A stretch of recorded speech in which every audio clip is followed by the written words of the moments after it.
හරි. හ්ම්. හරි ඝර්ෂණය. දැන් හොඳට අහගන්න. ඝර්ෂණය කියලා කියන්නේ මෙන්න මෙහෙම එකක්. හිතන්න කිසියම් චලිතයක් සිද්ධ වෙනවා කියලා. ඕ කිසියම් චලිතයක් සිද්ධ වීමට පෙළඹුමක් ඇති වෙනවා. පොඩ්ඩක් try කරන්න.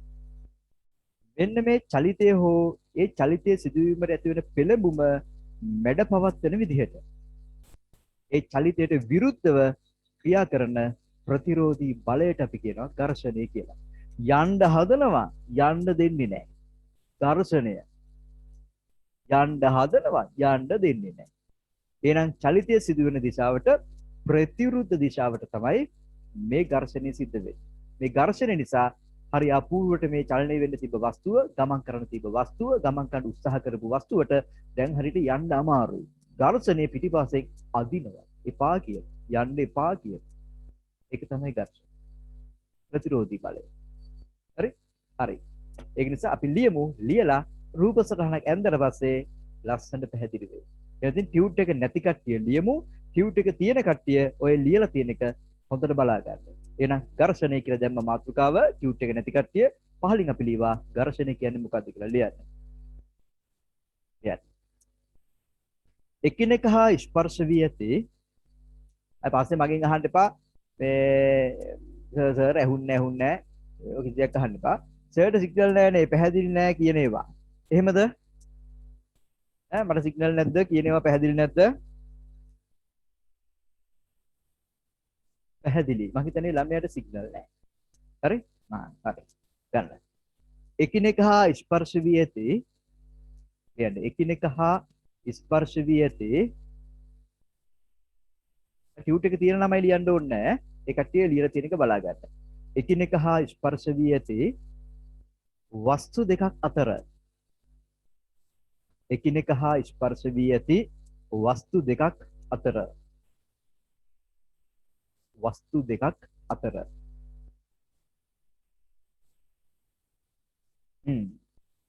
හොඳට මේ වචන අහගන්න පස්සේ විස්තර කරලා දෙනවා මම. හරි?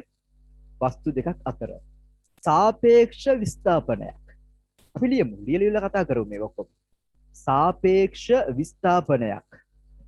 හරි? සාපේක්ෂ විස්ථාපනයක්.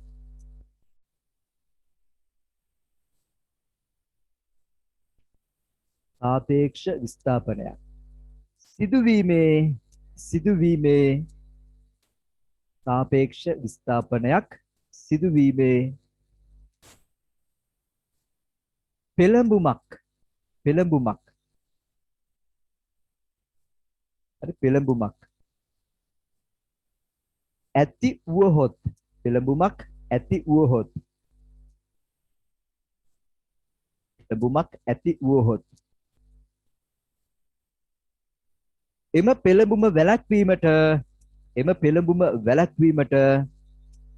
එම පෙළඹුම වැළැක්වීමට අන්න පෙළඹුමක් ඇති වෙනවා. නැත්තම් චලනය වෙන අවස්ථාව වෙන්න පුළුවන්. එක්ක චලනය සඳහා පෙළඹුමක් ඇති වෙනවා නැත්තම් හොඳට චලනය වෙනවා. හරි? පැහැදිලි කරන්න ලියලා ඉවරලා. හරි? හොත් එම පෙළඹුම වැළැක්වීමට හෝ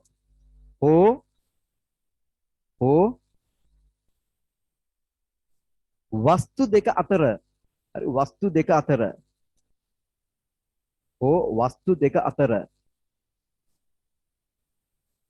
සාපේක්ෂ විස්ථාපනයක් පවතිනම් එක්ක පෙළඹුමක් ඇති වෙනවා නැත්නම් හොඳට පවතිනවා. සාපේක්ෂ විස්ථාපනයක් තියෙනවා. මම කියන්නේ මොකක්ද ඒ කියලා. හරි?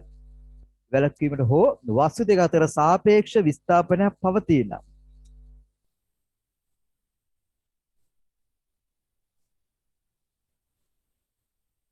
එම විස්ථාපනයේ වැළැක්වීමට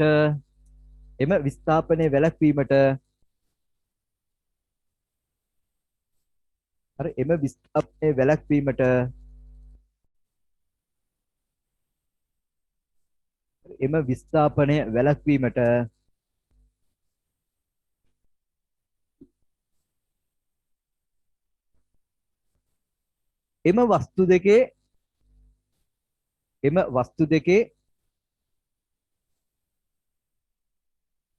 එම වස්තු දෙකේ අර ටියුට් එකේ තියෙන කට්ටිය මෙන්න මේක පොඩ්ඩක් හදාගන්න. වස්තු දෙකේ පෘෂ්ඨ අතර නෙමේ පෘෂ්ඨ අතරින්. හරි. එම වස්තු දෙකේ පෘෂ්ඨ අතරින්. යුටේ තියෙන කට්ටිය හදාගන්න පෘෂ්ඨ අතරින් කියලා හදාගන්න. අතර නෙමෙයි අතරින්. එම වස්තු දෙකේ පෘෂ්ඨ අතරින් ක්‍රියාත්මක වන බල. හරි වළක්වන්න. වෙන්න යන වැඩේ වළක්වන්න. ක්‍රියාත්මක වන බල. ඝර්ෂණ බල යනුවෙන් හඳුන්වනු ලැබේ. හරි ඝර්ෂණ බල යනුවෙන් හඳුන්වනු ලැබේ. අදවල ගොඩක් නොදන්න જાති ඉගෙන ගන්නවා. ඒක නිසා හොඳට අහගෙන ඉන්න. හරි. ගොඩක් නොදන්න જાති ඉගෙන ගන්නවා. ඝර්ෂණය මේනෝඩ ඉගෙනගෙන ඉන්නවා නම් ඒ ඝර්ෂණේ නොදන්න දේවල් ටිකක් ඉගෙන ගන්නවා. ඒක නිසා හොඳට අහගෙන ඉන්න. හරි? හරි. අද සාදර සමානුග්‍රහය කෝතමල්ලි. හරි. ඒ නිසා ඒවා පෙන්නන්නේ නැහැ. ඒවා හොරෙන් පැත්තකලා තිරේ පිටිපස්සට ගිහලා බීලා එකවා.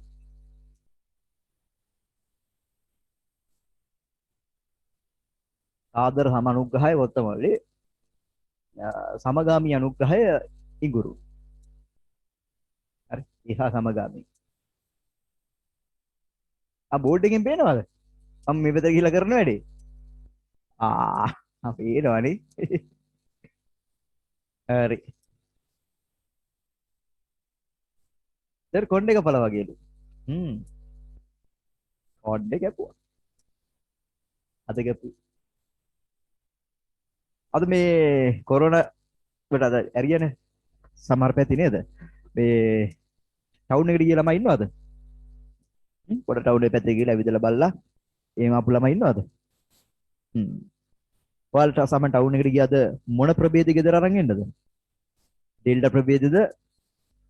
අපේ ඇල්ෆා ප්‍රභේදෙද?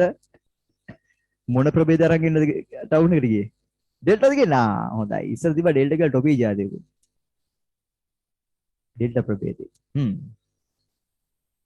අද ඩෙල්ටා ප්‍රභේද අරන් ආපු ළමයි අතුසන්න බලන්න. අම්මා සෑහෙන ප්‍රමාණයක් ඉන්නවා ඩෙල්ටා ප්‍රභේද අරන් ආපු අය. සර් සර්රේගේ චලිතය කරන්නේ නැද්ද? සර්රේගේ චලිතේ එක කණ්ඩායමකට කරා අනිත් කණ්ඩායමකට කරේ නෑ. ඒක කරන්න. හරි?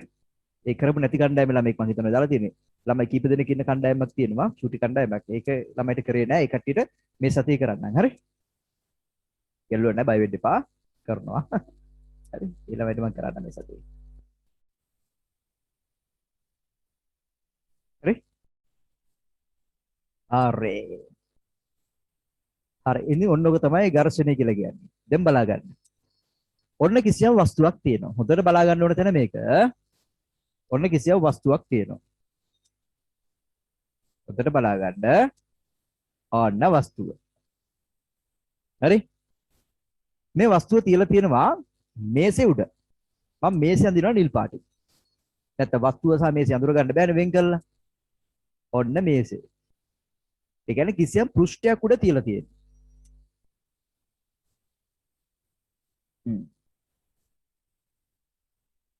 ඔන්න කිසියම් පෘෂ්ඨයක් උඩ තියලා තියෙන්නේ. ඔයාලා පාට කීපයක් පාවිච්චි කරන්න මේක අඳිනකොට. දැන් මේ වස්තුව මේ පැත්තට චලනය කරන්න කියලා හිතාගෙන මම මෙයා මත බලයක් යොදනවා. අපි ඉගෙන ගත්ත නිව්ටන් නියම පාඩමේදී මෙයා මත බලයක් යොදන්න පුළුවන් ආකාර දෙකක් තියෙනවා. බලයක් කියලා කියන්නේ එක්ක තල්ලු කිරීමක් නැත්නම් ඇදීමක්. ඔය ආස මොකක් කරනවද? තල්ලු කරනවද අදිනවද? ඕන එකක් කරන්න පුළුවන්. තල්ලු කරනවද? තල්ලු කරමු. එහෙනම් මෙන්න මේ පැත්තට F කියලා බලයක් යොදලා අර තල්ලු කරනවා. F මේ තියෙන යොදන බලය.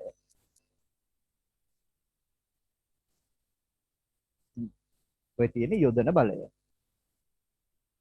සමහරවිට මෙන්න මේක තල්ලු කරන්න හදනකොට ඔයාලට තල්ලු කරන්න බෑ. මොකද ඔයා යොදන බලය ප්‍රමාණවත් මදි. හිතන්න රෙදි හොඳටම පුරවපු අල්මාරියක් ගෙදර තියෙනවා. හොඳටම රෙදි පුරවලා තියෙනවා. මේ වගේ වස්තුවනේ දැන් පොළවේ දීලා තියෙනවා. ඔයා මේ අල්මාරිය තල්ලු කරන්න කියලා හිතාගෙන මේ පැත්තෙන් බලයක් යොදනවා. තල්ලු කරගන්න බෑ. හරි අමාරුයි. ඔයා ඊට පස්සේ බලය චුට්ටක් වැඩි කරනවා. ඒත් අමාරුයි. තව ටිකක් බලය වැඩි කරනවා. අන්න දැන් චලනය වෙනවා. එහෙනම් ඔයා මේ වස්තුව මත බලයක් යොදනකොට තාම මේ වස්තුව චලනය වුණේ නෑනේ මුල් අවස්ථාවේ. ටිකක් බලය වැඩි කරද්දි තමයි චලනය වුනේ. හතර අහගන්න මේක. ඔයා පොඩ්ඩක් බලය යොදනකොට මෙයා චලනය වුනේ නෑනේ. ටිකක් බලය වැඩි කරාපුවම තමයි මෙයා චලනය වුනේ. හැබැයි ඔයා චුට්ටක් බලය යොදලත් මේ කරලා තියෙන්නේ මේ වස්තුව චලනය වීම සඳහා පෙළඹුමක් ඇති කරා. පොඩි තල්ලුවක් දැම්මා. පොඩ්ඩක් මේක තල්ලු වෙයන් කියලා. පෙළඹුමක් ඇති කරා. හැබැයි පෙළඹුම නිසා ඒත් මෙයා චලනය වුනේ නෑ. ආයක තමයි අර කිව්වේ. පෙළඹුමක් ඇති වුණොත් ඒකත් මැඩපවත්තලා. ඊට පස්සේ හොඳට බලය වැඩි කරලා පස්සෙත් මෙයා චලනය වෙනවා. හැබැයි ඉතින් චලනය වෙන්නේ ටිකක් අමාරුවෙන්. අත ඇරපු ගමන් නවතිනවා. පොඩි තල්ලුව තමයි බූගා ලෙස්සල යන්නේ නෑනේ. පොඩ්ඩක් අත ඇරපු ගමන් ආයෙසරක් ඔන්න කැබිනට් එක නැවතිලා. අල්මාරියේ. ආයෙ තල්ලු කරන්න ඕනේ. හරි? චලනය වෙන අවස්ථාවෙත් එහෙනම් චලනයට විරුද්ධව ක්‍රියා කරලා තියෙනවා. එහෙනම් චලනය වෙන්නේ පැත්තටද ඒ පැත්තට විරුද්ධ දිශාවට තමයි මෙන්න මෙයාගේ ඒ ප්‍රතිරෝධී බලය තියෙන්නේ. දැන් හොඳට බලා ගන්න මේ විරුද්ධ දිශාව හඳුනා ගන්න විදිය. හරි වස්තුව චලන වෙන පැත්තෙන් අපිට විරුද්ධ දිශාව හිතා ගන්න බෑ. ඒක හිතා ගන්න මෙන්න මෙහෙමයි. හිතන්න වස්තුවේ තියෙන පෘෂ්ඨ දෙක ඔන්න කියලා හිතන්න. හරි? මම අරගන්නවා 1800 ගණන් වල තිබ්බ පරණ හાર્ඩ් දෙකක්. හරි? මට වෙන ගන්න උපකරණයක් නැහැ මෙතන. මෙතන තියෙන හොඳට පේන්න තියෙන වස්තු දෙකක් ඒකයි. හරි? හරි 1800 ගණන් වල තියෙන එකක්. හරි දැන් අහන්න එපා සර් මේක ගිගාබයිට් කීයක් තියෙන මේක ඇතුලේ මොනවද තියෙන්නේ හරි ඕ එහෙම අහන්න එපා හරි බලා ගන්නකො දැන් තියෙනවා මේ පහලින් තියෙන හાર્ඩ් එකේ ඉහළ පෘෂ්ඨය ඔයාලට පේනවා ඇති මේ ඉහළ පෘෂ්ඨය මේ තියෙන ඉහළින් තියෙන හાર્ඩ් එකේ පහළ පෘෂ්ඨය දැන් මේ දෙක මම මේ වස්තු දෙකක් කියලා හිතන්න ඔන්න ස්පර්ශ කරලා තියෙනවා දැන් පහලින් තියෙන වස්තුව නිශ්චලයි ඉහළින් තියෙන වස්තුව චලනය කරනවා පේනවනේ පහලින් තියෙන වස්තුව නිශ්චලයි ඉහළින් තියෙන වස්තුව චලනය කරනවා ඕකට තමයි කියන්නේ සාපේක්ෂ විස්ථාපනයක් ඇති කරනවා කියලා. මෙයාට පේනවා උඩ එක්කෙනා මෙයාව පාස් කරන් මෙහෙම යනවා. මෙයා ඉන්න තැනත් එක්ක බලනකොට මෙයා මෙහෙම යනවා පේනවා. මෙයා එක තැනටලා ඉන්නකොට මෙයා ඉදිරියට යනවා. ඒ කියන්නේ මෙයාගේ පිහිටුව වෙනස් කරගන්නවා. දැන් මෙහෙම වෙනකොට මේ දෙන්නම එකට තිබිලා දෙන්නම එකට යනවා. දැන් මේ පහල එක්කෙනාට පේන උඩ එක්කෙනා යනවා. හරිය නිකන් බස් එකක් ඇතුලේ ඔයා කොහේ හරි යනකොට බස් එකේ එහා පැත්තේ සීට් එකේ ඉන්න මිනිස්සයා කොහේ හරි යනවා කියලා ඔයාලට පේනවද? නෑනේ. ඌත් අපිත් එක්කම බස් එකේ එහා පැත්තේ වාඩි වෙලා ඉන්නවා කියලා පේන්නේ. එහෙනම් එයාගේ මගේ සාපේක්ෂ විස්ථාපනයක් නැහැ. හැබැයි බස් එකෙන් එළී ඉන්න මිනිස්සයාට පේනවා වෙන්නේ යකෝ මුන් දෙන්න බස් එක නැගලා ආන් ගියා කියලා. එහෙනම් එළී ඉන්න මිනිස්සයා නිශ්චල නිසා බස් එක ඇතුළේ ඉන්න දෙන්න කොහොම යනවා පේනවා. ඇත්තනේ බස් එකත් එක්ක කොහොම යනවා. හැබැයි බස් එක ඇතුළේ ඉන්න දෙන්නට කවදාවත් පේන්නේ නැහැ. මේ බස් එක ඇතුළේ ඉන්න අනිත් එක්කෙනා චලනය වෙනවා කියලා පේන්නේ නැහැ. හරි? එයාට පේන්නේ එයාට එහා පැත්තේ සීට් එකේ මෙයා වාඩි වෙලා ඉන්නවා කියලා. එහෙනම් මේ දෙන්න අතර සාපේක්ෂ විස්ථාපනයක් නැහැ. හරි? සර් කැඩි කැඩිලු වෙන්නේ. ඔයාලට කැඩි කැඩි දෙහුනේ. අනික කට්ටිය හොඳට ඇහිච්ච කට්ටිය ඉන්නවද? කැඩි කැඩි ඇහිච්ච කට්ටිය ඉන්නවද? ආයෙසරක් කියලා දෙන්න. ඔක්කොටම එහෙම දෙහුනේ.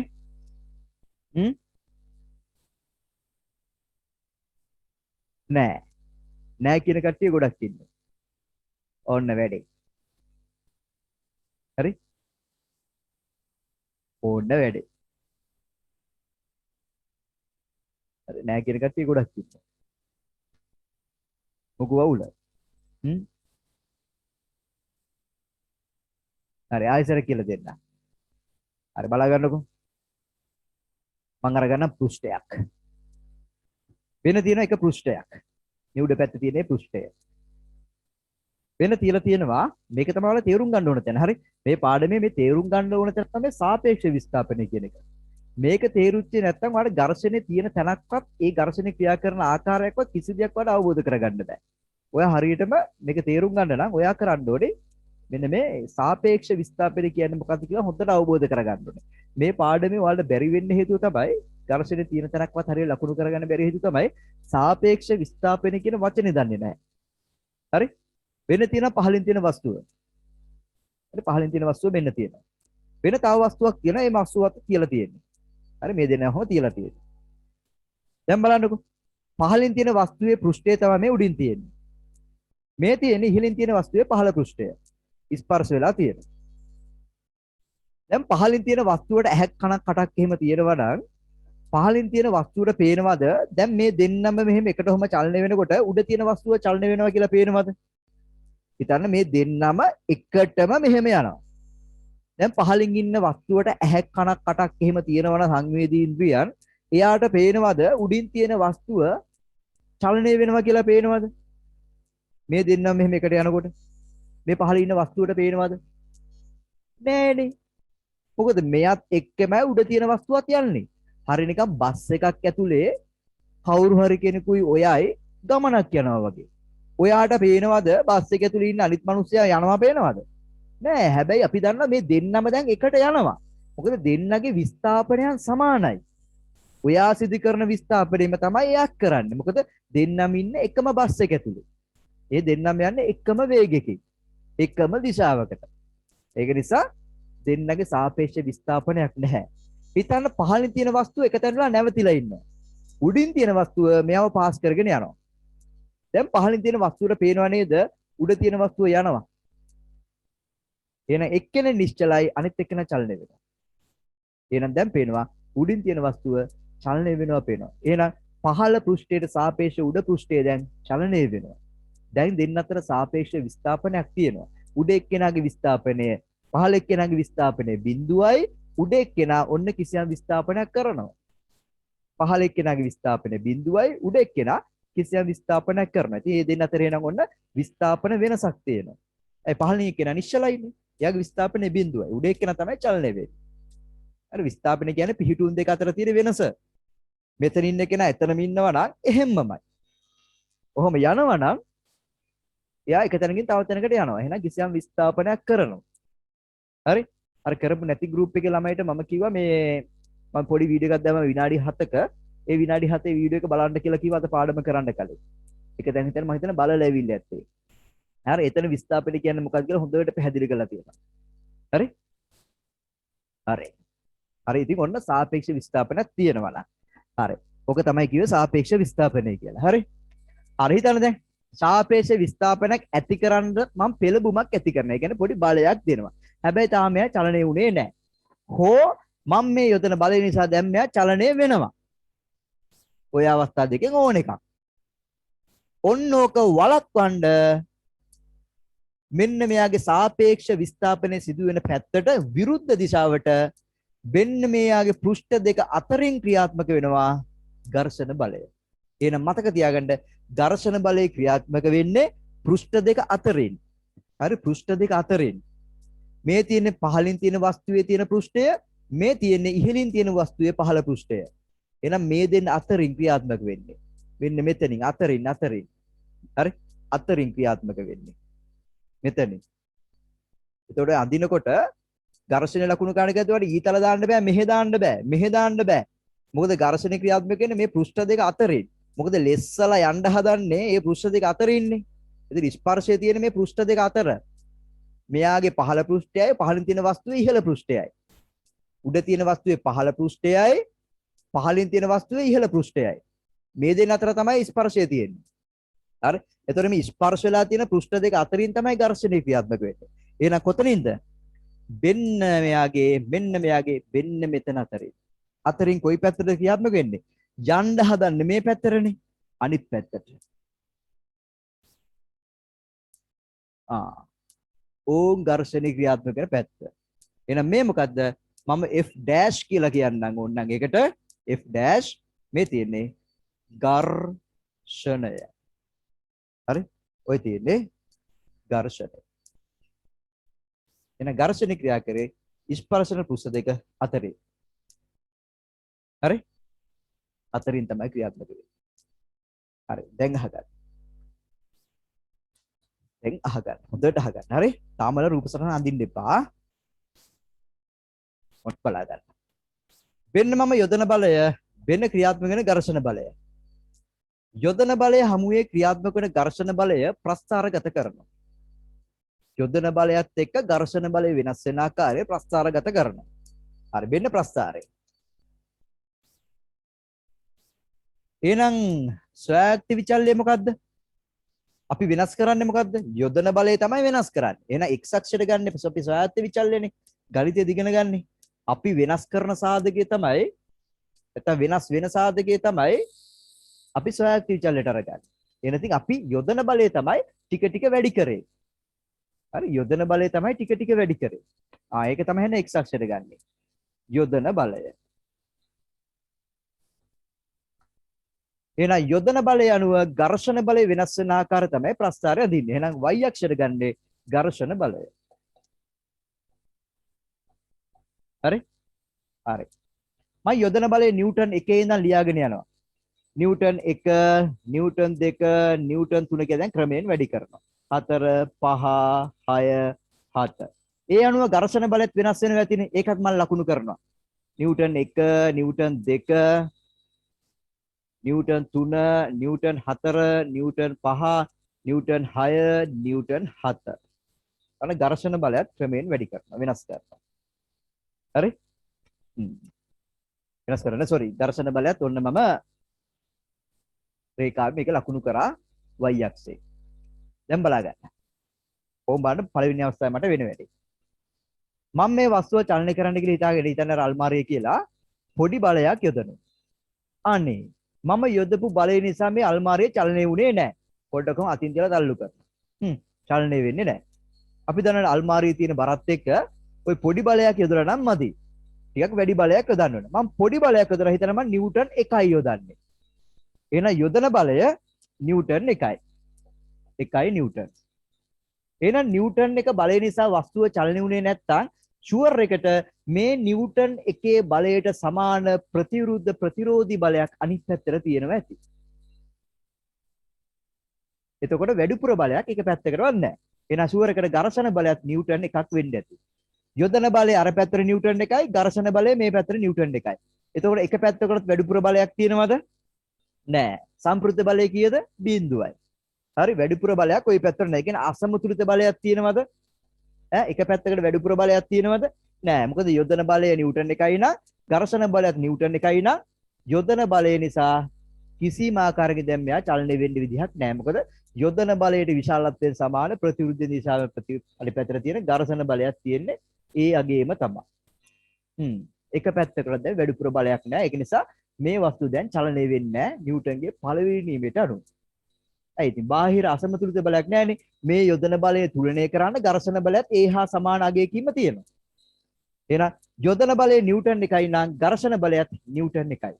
එහෙනම් පළවෙනි අවස්ථාවේ යොදන බලය නිව්ටන් 1යි නම් ඝර්ෂණ බලයත් නිව්ටන් 1යි. හරි එහෙනම් ප්‍රස්ථාරේ මෙන්න මෙතන. මම ටික ටික බලය වැඩි කරනවා. යොදන බලය නිව්ටන් 2ක් කරනවා. අනේ ඒ චලනය වෙන්නේ නැහැ.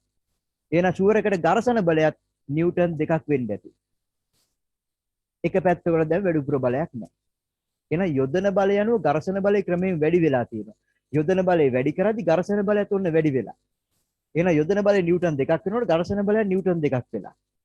හරි එහෙනම් යොදන බලය නිව්ටන් 2යි ඝර්ෂණ බලයත් නිව්ටන් 2යි. හරි යොදන බලයට ඝර්ෂණ බලය සමානයි. යොදන බලය නිව්ටන් 2යි නම් ඝර්ෂණ බලය නිව්ටන් 2යි. ඒ නිසා එක පැත්තකට දැන් වැඩිපුර බලයක් නැහැ. දැන් මට තේරෙනවා මේ බලය මදි. තව ටිකක් මම තල්ලු කරනවා. තව ටිකක් බලය වැඩි කරලා තල්ලු කරනවා. යොදන බලය නිව්ටන් 3ක් කරනවා. අනේ ඒත් වස්තුව චලනය වෙන්නේ නැත්නම් ෂුවර් එකට ඒ මම යොදන බලයට සමාන ප්‍රතිවිරුද්ධ බලයක් ඝර්ෂණ බලයක් තිබිලා තියෙනවා. එහෙනම් ඝර්ෂණ බලයත් ඒ අවස්ථාවේදී නිව්ටන් 3ක් වෙන්න ඇති. ඒක නිසා එක පැත්තකට දැන් වැඩිපුර බලයක් නැහැ. ඒක නිසා වස්තුව තාම නිශ්චලයි. එහෙනම් ඊළඟ අවස්ථාවේ යොදන බලය නිව්ටන් 3ක් දක්වා වැඩි කරනකොට ඝර්ෂණ බලයත් එහෙනම් නිව්ටන් 3යි දැන්. එහෙනම් එක පැත්තකටත් වැඩිපුර බලයක් නැහැ. තාමත් වස්තුව චලනය වෙන්නේ නැහැ. තව ටිකක් මම බලය වැඩි කරනවා. හරි තව ටිකක් බලය වැඩි කරනවා. යොදන බලය නිව්ටන් 4ක් කරනවා. අනේ ඒත් වස්තුව නිශ්චලයි.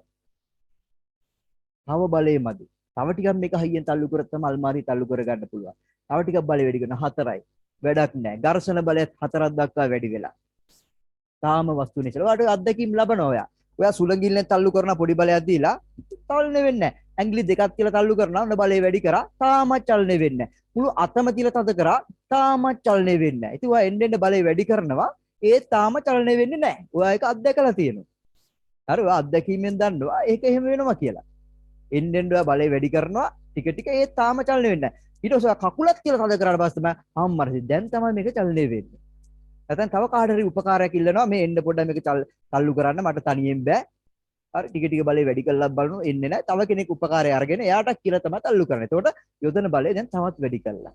එහෙනම් ඔන්න යොදන බලය නිව්ටන් 4ක් වෙන අවස්ථාවේදී තාමත් මෙයා චලනය වුණේ නැහැ කියලා කියන්නේ ඝර්ෂණ බලයත් නිව්ටන් 4යි. එහෙනම් තාමත් චලනය වෙන්නේ නැහැ.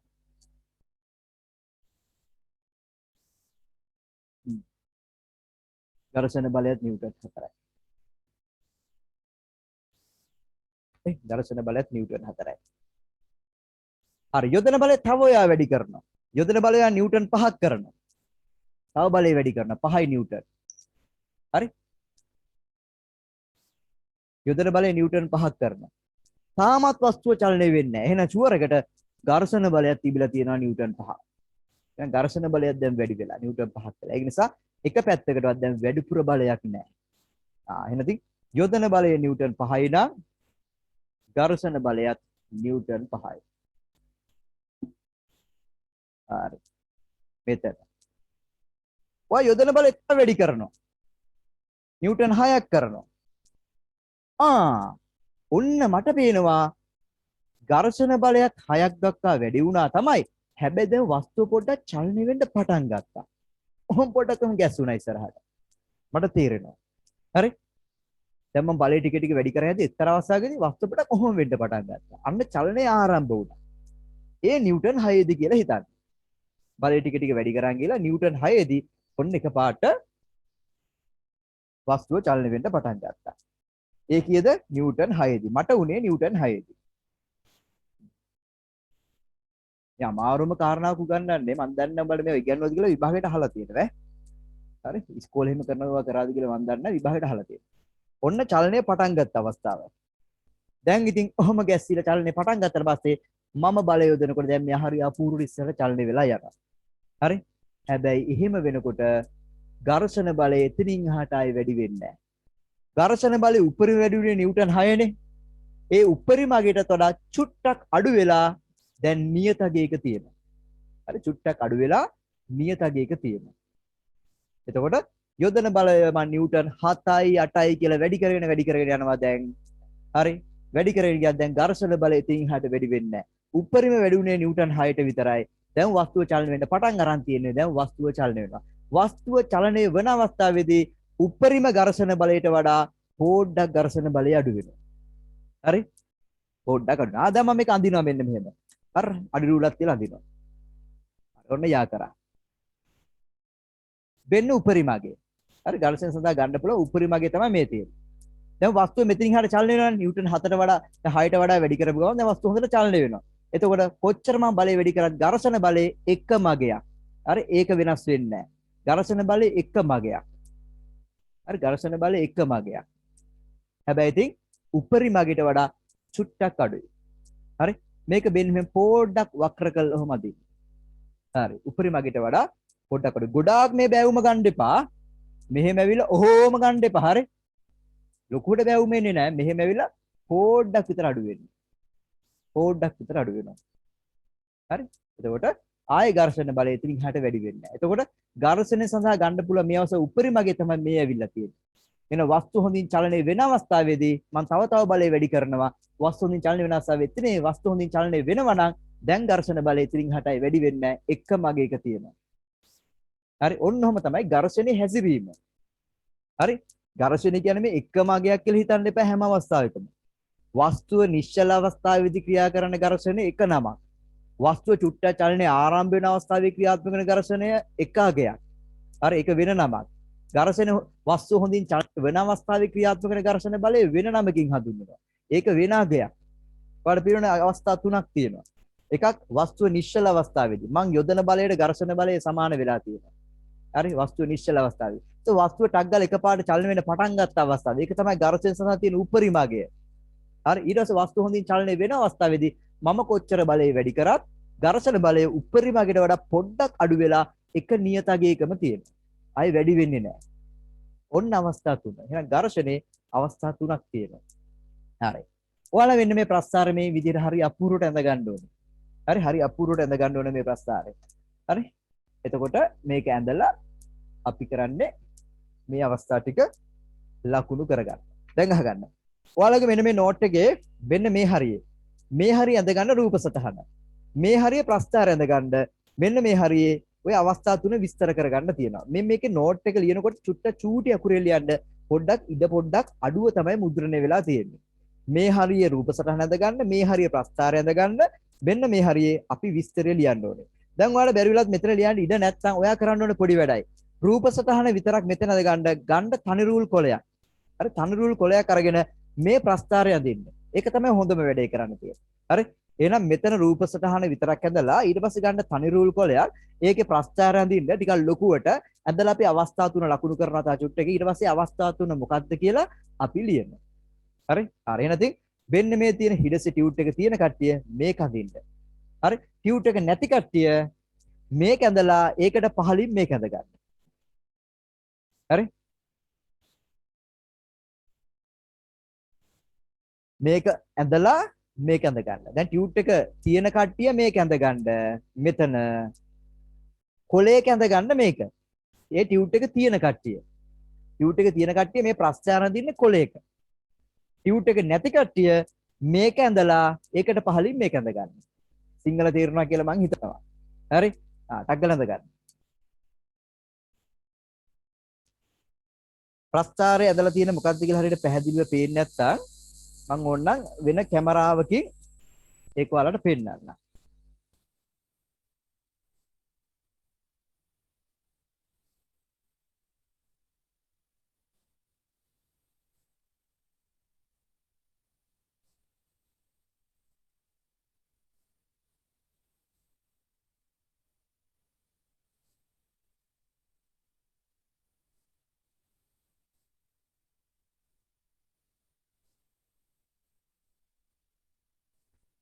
අර මං හිතනවා පේනවා ඇති කියලා.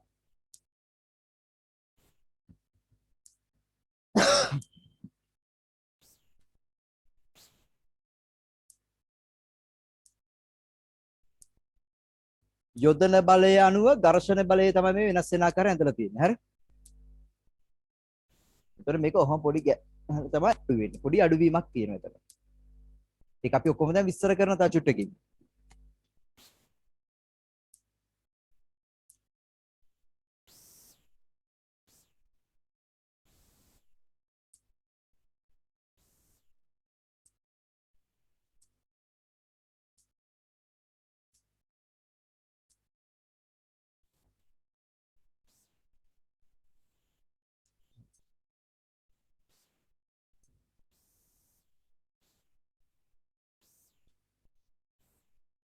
ඔන්න වෙන කැමරාවකින් පෙන්නලා තියෙන්නේ.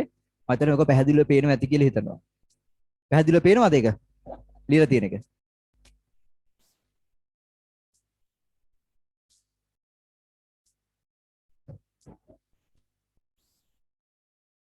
ටියුට් එක තියෙන කට්ටිය මේක ඇඳ ගන්න ටියුට් එකේ මේක කොල කැල්ලක ඇඳ ගන්න. ටියුට් එක නැති කට්ටිය මේක ඇඳලා ඒකට පහලින් මේක ඇඳ ගන්න.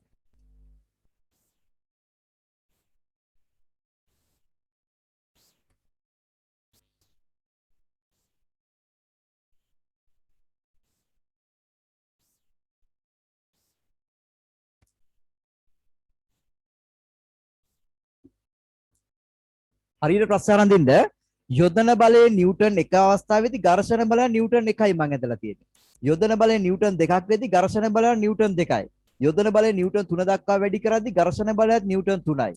යොදන බලය නිව්ටන් 4 දක්වා වැඩි කරද්දී ඝර්ෂණ බලයත් නිව්ටන් 4යි. යොදන බලය නිව්ටන් 5ක් වෙද්දී ඝර්ෂණ බලයත් නිව්ටන් 5යි. තාම වස්තුව නිශ්චලයි. යොදන බලය නිව්ටන් 6ක් වෙද්දී ඝර්ෂණ බලය නිව්ටන් 6යි. දැන් වස්තුව චුට්ටක් කොහොම චලනය ආරම්භ වුණා. හරි දැන් වස්තුව පොඩ්ඩක් කොහොම චලනය ආරම්භ වුණා. යොදන බලය නිව්ටන් 7ක් වෙද්දී ඝර්ෂණ බලය දැන් උඩරිම තිබ්බ 6 කියන අගට වඩා පොඩ්ඩක් අඩු වෙනවා. හැබැයි ආයෙ වෙනස් වෙන්නේ නැහැ. දැන් වස්තුව චලනය වෙනවා හොඳට. එහෙනම් යොදන බලය නිව්ටන් 7 8 කියලා වැඩි කරනකොට දැන් වස්තුව හොඳට චලනය වෙනවා. හරි වස්තුව හොඳට චලනය වෙනවා. දැන් ඝර්ෂණ බලය ආයෙ වැඩි වෙන්නේ නැහැ. එක අගයක නියතව තියෙනවා. ඒ උඩරිම අගට වඩා චුට්ටක් අඩු වෙනවා. හරි ලස්සනද ගන්න. මේක ඉතාම වැදගත්. මම දන්නේ ඔයාලට මේක ඉගෙනුවද කියලා සමහර ගුරුවරු. හරි මේක අනිවාර්ය විභාගයට අහලා තියෙනවා. හරි ඝර්ෂණයේ අවස්ථා තුන මොකක්ද? ඒතර යොදන බලය වෙනස් වෙදි ඝර්ෂණ බලය කොහොමද වෙනස් වෙන්නේ? මේ සියලු දේවල් අහලා තියෙනවා. හරි.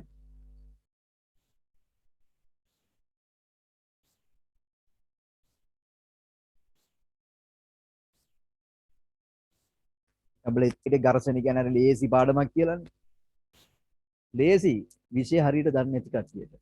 විෂය භාගයට දන්න කට්ටියට, භාගයට උගන්වන කට්ටියට, මේ ප්‍රස්තාරෙම උගන්වන්න නැතු උගන්වන අයට ලේසි. මොකද එයාලට උගන්වන්න දෙයක් නැහැනේ.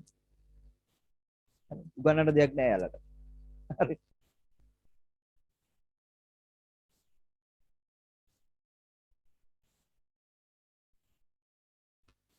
අර ඇත්ත ඉවරද? ඉක්මනට දින්. අද ප්‍රැක්ටිකල් ටිකක් බලන්නත් තියෙනවා.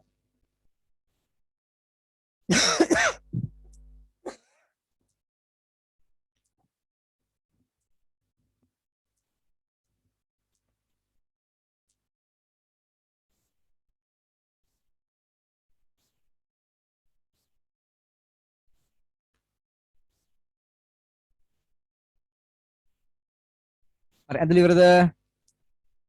ප්‍රස්තාරේ හරියට ඇඳගත්තද? මෙතෙන් ඉඳන් මෙතෙන්ට යනකන් තියෙන සරල රේඛාවක්. එතකොට ඒ අවස්ථාවේ යොදන බලය නිව්ටන් 1යි නම් ඝර්ෂණ බලය නිව්ටන් 1යි. හරි. යොදන බලය නිව්ටන් 2යි නම් ඝර්ෂණ බලය නිව්ටන් 2යි. හරි. හරි. දැන් බලා ගන්න. ඕම් හොඳට බලා ගන්න මම කරන වැඩේ. හොඳට බලා ගන්න. වස්තුව නිශ්චලව තිබ්බේ කොතන ඉඳන් කොතෙන්ට යනකන්ද ප්‍රස්තාරය? මෙතන ඉඳන් මෙතෙන්ට යනකම්. වෙන්නේ මේ ටික තමයි වස්තුව නිශ්චලව තිබ්බේ. ඒ පළවෙනි අවස්ථාව. හරි? ඒ පළවෙනි අවස්ථාව. වස්තුව සුළු වශයෙන් චලනය පටන් ගත්තේ මොන අවස්ථාවේද? ඒ වෙන්න මේ අවස්ථාව. වෙන්නේ උපරිම තැන. හරි ඔන්න ඔය උපරිම තැන. ඒක දෙවෙනි අවස්ථාව. වස්තුව හොඳින් චලනය වෙන්නේ මොන අවස්ථාවේද? දැන් චලනය පටන් ගත්ත දෙවෙනි අවස්ථාවේදී ඊට පස්සේ ඝර්ෂණ බලය පොඩ්ඩක් අඩු වෙලා ඔයාලා හරියට මේක අඩු වෙන්න ඕන හොම පොඩ්ඩක් වක්‍ර වෙලා අඩු වෙන්න ඕනේ. ඊට පස්සේ ඝර්ෂණ බලය ආයේ වෙනස් වෙන්නේ නැහැ. මම යොදන බලය කොච්චර වැඩි කරා නිව්ටන් 7 8 9 කියලා කොච්චර වැඩි කරාද ඝර්ෂණය දැන් උපරිමකට වඩා පොඩ්ඩක් අඩුවෙන් නියතව තියෙනවා. ඒ අවස්ථාවේ වස්තුව හොඳින් චලනය වෙනවා. ඒ තුන්වෙනි අවස්ථාව. ඔන්න අවස්ථා 3. දැන් අපි අවස්ථා 3 1 2 3 දාලා පහලින් ලියන්න ඕනේ. 1 2 3. තාම 1 2 3 දාන්න එපා. 1 විතරක් දාන්න. මොකද 1 කියන්නේ මොකද්ද කියලා ලියලා තමයි අපි 2 කියන්නේ මොකද්ද කියලා ලියන්නේ. හරි? එසා කලින් 1 විතරක් දාන්න. 1 දාලා ලියන්න. එහෙනම් පළවෙනි අවස්ථාවේ අපි හඳුන්වනවා ස්ථිතික ඝර්ෂණ බලය කියලා. වස්තුව තාම චලනය වෙන්නේ නැත්තම් වස්තුව තාම යොදන බලයකට සමානව හරි ක්‍රියා කරනවා නම් තාම වස්තුව චලනය වෙන්නේ නැත්තම් ඒ අවස්ථාවේ ක්‍රියාත්මක වන ඝර්ෂණ බලය හඳුන්වනවා ස්ථිතික ඝර්ෂණ බලය කියලා. ඇත්තනේ මේ අවස්ථාවේ මම කොච්චර බලය යෙදුවත් ඒ වස්තුව තාම ස්ථීර පිහිටුමේ ස්ථානගත වෙලා ඉන්නේ. වස්තුව ඉන්නේ තාම ස්ථීර පිහිටුමේ. වස්තුව හෙල්ලුනේවත් නැහැ. අර අල්මාරිය මත උම ඇඟිල්ල තියා තද කරනකොට හප්පෝ බලය යොදනවා. තාම අල්මාරිය හෙල්ලෙන්නේවත් නැහැ. එහෙනම් යොදන බලයට ඝර්ෂණ බලය සමාන වෙලා. යොදන බලය නිව්ටන් 3යි නම් ඝර්ෂණ බලයත් නිව්ටන් 3යි. සමාන වෙලා. ඒ අවස්ථාව අපි කියනවා මේ වස්තුව ස්ථීර පිහිටුමේ ස්ථානගත වෙලා ඉන්නේ තාම. හරි අපි කියනවා ස්ථිතික ඝර්ෂණ බලය කියලා. හරි? පොඩි මලින්දු ඔය අහගෙන තින්නේ ඈ පොට රින්ද ගිහිල්ලාද? ඉඳගෙන නෙමෙයි ඉන්නේ කැමරා ඔෆ් කරලා ඩුක් ගාලා. හරි බලන්න. එතකොට ස්ථිර පිටුපි ස්ථානගත වෙලා තියෙන අවස්ථාව අපි කියන ස්ථිතික ඝර්ෂණ බලය. හරි? හරි එහෙනම් පළවෙනි එක ලියන්න ස්ථිතික ඝර්ෂණ බලය. හරි අංක 1 දාලා ලියන්න පහලින්. ස්ථිතික ඝර්ෂණ බලය. හරි ස්ථිතික ඝර්ෂණ බලය. මේ ගයන්න තියෙන්නේ. ස්ථිතික ඝර්ෂණ බලය. වස්තුව තාම චලනය වෙන්නේ නැහැ. මම යොදන බලයට ඝර්ෂණ බලය සමාන වෙලා. හරි ලියන්න එහෙනම් පහලින් ස්ථිතික ඝර්ෂණ බලය කියන්නේ මොකක්ද කියලා. ලියන්න. ලියන්න. වස්තුව මත බලයක් යෙදුවද අර දාර කොළ කැලේ දැන් අපි මේක ඇඳගත්තානේ. ඒකට පහලින් ලියන්න. ටුටේ නැති කට්ටිය මේක ඇඳලා ඒක පහලින් ලියන්න අංක 1 කියලා දාලා. මේ 1 2 3 තියෙන තැන ලකුණු කරගන්න හරියට. අංක 2 තියෙන මේ උපරිම තැන ප්‍රස්ථාරේ. 1 කියන්නේ මෙතන මෙතෙන්ට යනකම්. ලියන්න. එන ස්ථිතික ඝර්ෂණ බලය කියලා දැම්මා. ලියන්න එනම් පහලින්. ලියන්න. හරි? ලියන්න පහලින් දෙන්න. වස්තුව මත බලයක් යෙදුවද වස්තුව මත බලයක් යෙදුවද හරි මේ තියෙන වස්තුව මත බලයක් යෙදුවද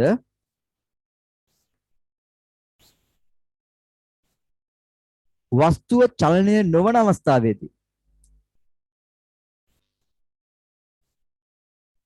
වස්තුව චලනය නොවන අවස්ථාවේදී හරි වස්තුව චලනය නොවන අවස්ථාවේදී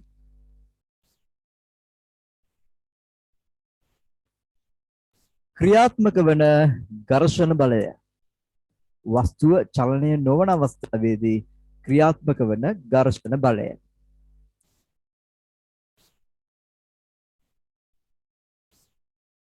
වස්තුව මත බාහිර බලයක් යෙදුවද වස්තුව චලනය නොවන අවස්ථාවේදී ක්‍රියාත්මක වන ඝර්ෂණ බලය වස්තුව චලනය නොවන අවස්ථාවේදී ක්‍රියාත්මක වන ඝර්ෂණ බලය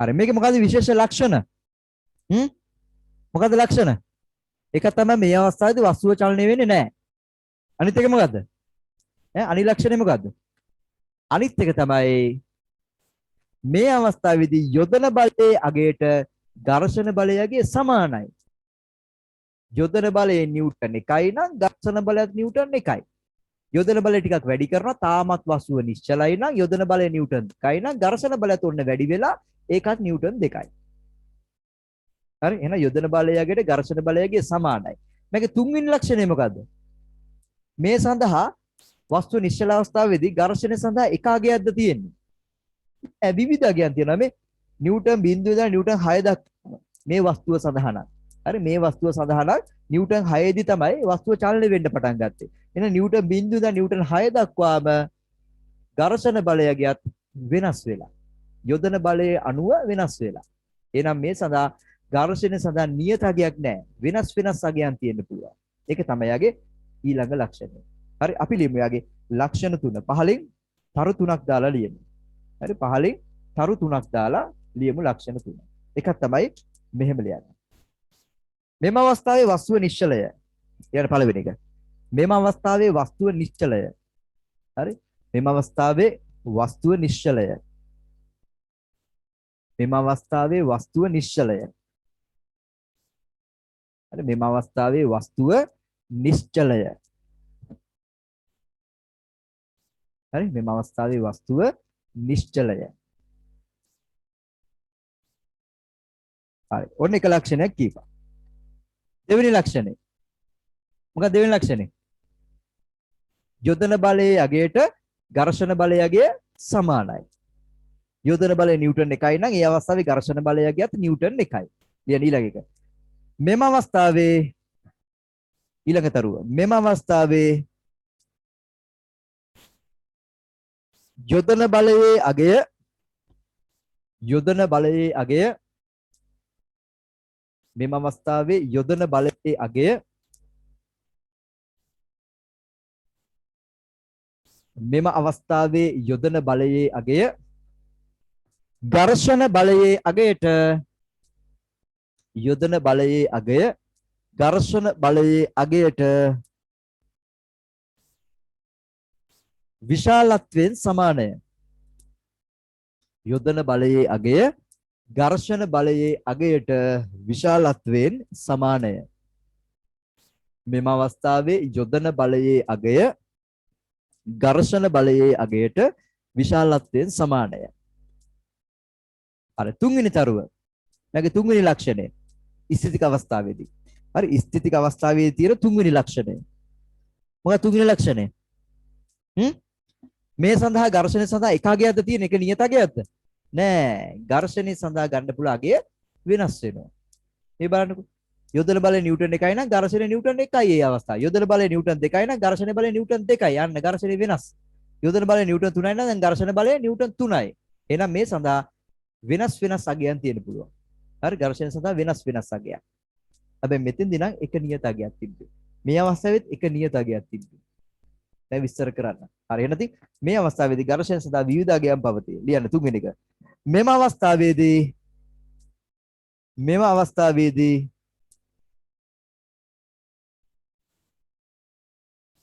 ඝර්ෂණය සඳහා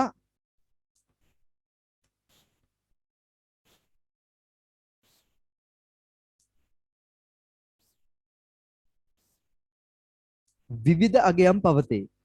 මෙම අවස්ථාවේදී ඝර්ෂණය සඳහා විවිධ අගයන් පවතී. ඒ කියන්නේ යොදන බලය අනුව. යොදන බලය නිව්ටන් 2යි නම් ඝර්ෂණය නිව්ටන් 2යි.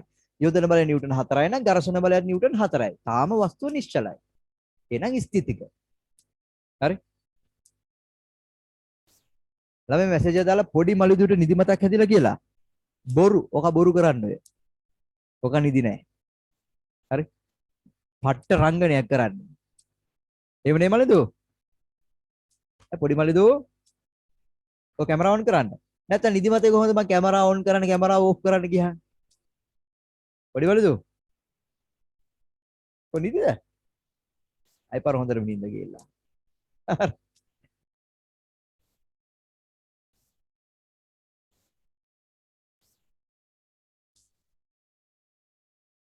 හරි? මේ සඳහා තුන්වෙනි එක අපි ලියව තුන්වෙනි තරුව මේ සඳහා ඝර්ෂණය මෙම අවස්ථාවේදී ඝර්ෂණය සඳහා විවිධ අගයන් පවතී. හරි? අපි තුන්වෙනි එක ලියවා මෙම අවස්ථාවේදී ඝර්ෂණය සඳහා විවිධ අගයන් පවතී. යොදන බලය අනුව එක වෙනස් වෙනවා. ඉතින් යොදන බලය 2යි නම් නිව්ටන් 2යි නම් ඝර්ෂණය 2යි. යොදන බලය 3යි නම් නිව්ටන් 3යි ඝර්ෂණය. එතන විවිධ අගයන් තියෙන්නේ. යොදන බලය අනුව වෙනස් වෙනවා. හරි? හරි යොදන බලය අනුව වෙනස් වෙනවා. එහෙනම් මේ සඳහා මෙම අවස්ථාවේදී ඝර්ෂණය සඳහා විවිධ අගයන් පවතී. හරි ලියන්න. මෙම අවස්ථාවේදී ඝර්ෂණය සඳහා විවිධ අගයන් පවතී.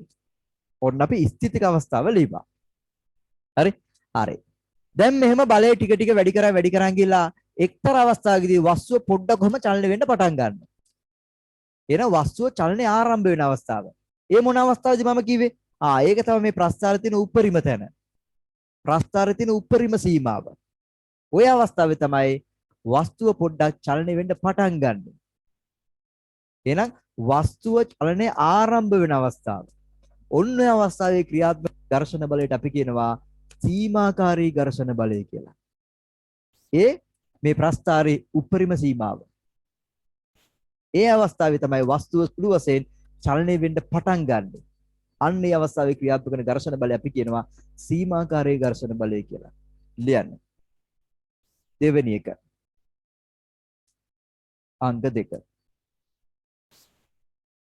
සීමාකාරී ඝර්ෂණ බලය.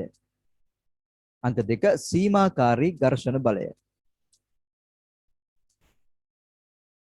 අංක 2 සීමාකාරී ඝර්ෂණ බලය. එහෙනම් ඒ අවස්ථාවේ තමයි වස්තුව සුළු වශයෙන් චලනය ඔහොම පටන් ගන්න. ලියන්න. ටික ටික බලය වැඩි කර යද්දී එක්තරාසේ ඔහොම කළ චලනය වෙන්න පටන් ගන්නවා. ඒ සීමාකාරී අවස්ථාව. ලියන්න පහලින් මෙම අවස්ථාවේදී ලියන්න සීමාකාරී ලියන්න. මෙම අවස්ථාවේදී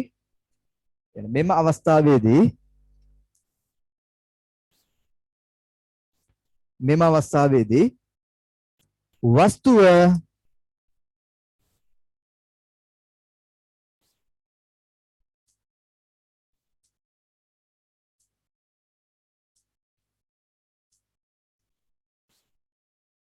අපි පොඩ වාක්‍ය වෙනස් කරන්න. ඝර්ෂණ බලය ගැන අපි කියන්නේ. එතකොට අපි කියමු මෙහෙම කියමු. මෙම අවස්ථාවේදී කාලේ ඕනේ නැහැ. අපි කියමු වස්තුව සුළු වශයෙන් චලනය ආරම්භ වෙන අවස්ථාවේ ක්‍රියාත්මක වෙන ඝර්ෂණ බලය. ලියන්න. පොඩ ඒක වාක්‍ය වෙනස් කරගන්න. වස්තුව සුළු වශයෙන් චලනය ආරම්භ වන අවස්ථාවේදී ක්‍රියාත්මක වන ඝර්ෂණ බලය. ලියන්න. ඒක තමයි සීමාකාරී කියන්නේ. හරි? ලියන්න. වස්තුව සුළු වශයෙන් චලනය වස්තුව සුළු වශයෙන් චලනය ආරම්භ වන අවස්ථාවේ වස්තුව සුළුවශයෙන් චලනය ආරම්භ වන අවස්ථාවේ වස්තුව සුළු වශයෙන් චලනය ආරම්භ වන අවස්ථාවේ ක්‍රියාත්මක වන ඝර්ෂණ බලය වස්තුව සුළු වශයෙන් චලනය ආරම්භ වන අවස්ථාවේ ක්‍රියාත්මක වන ඝර්ෂණ බලය. හරි, වස්තුව සුළු වශයෙන් චලනය ආරම්භ වන අවස්ථාවේ ක්‍රියාත්මක වන ඝර්ෂණ බලය. සීමාකාරී ඝර්ෂණ බලය ලෙස හැඳින්වේ. හරි, සීමාකාරී ඝර්ෂණ බලය ලෙස හැඳින්වේ. මේ වැදගත්ම කරුණු කියන්නේ හරි විභාගයට අහලා තියෙනවා.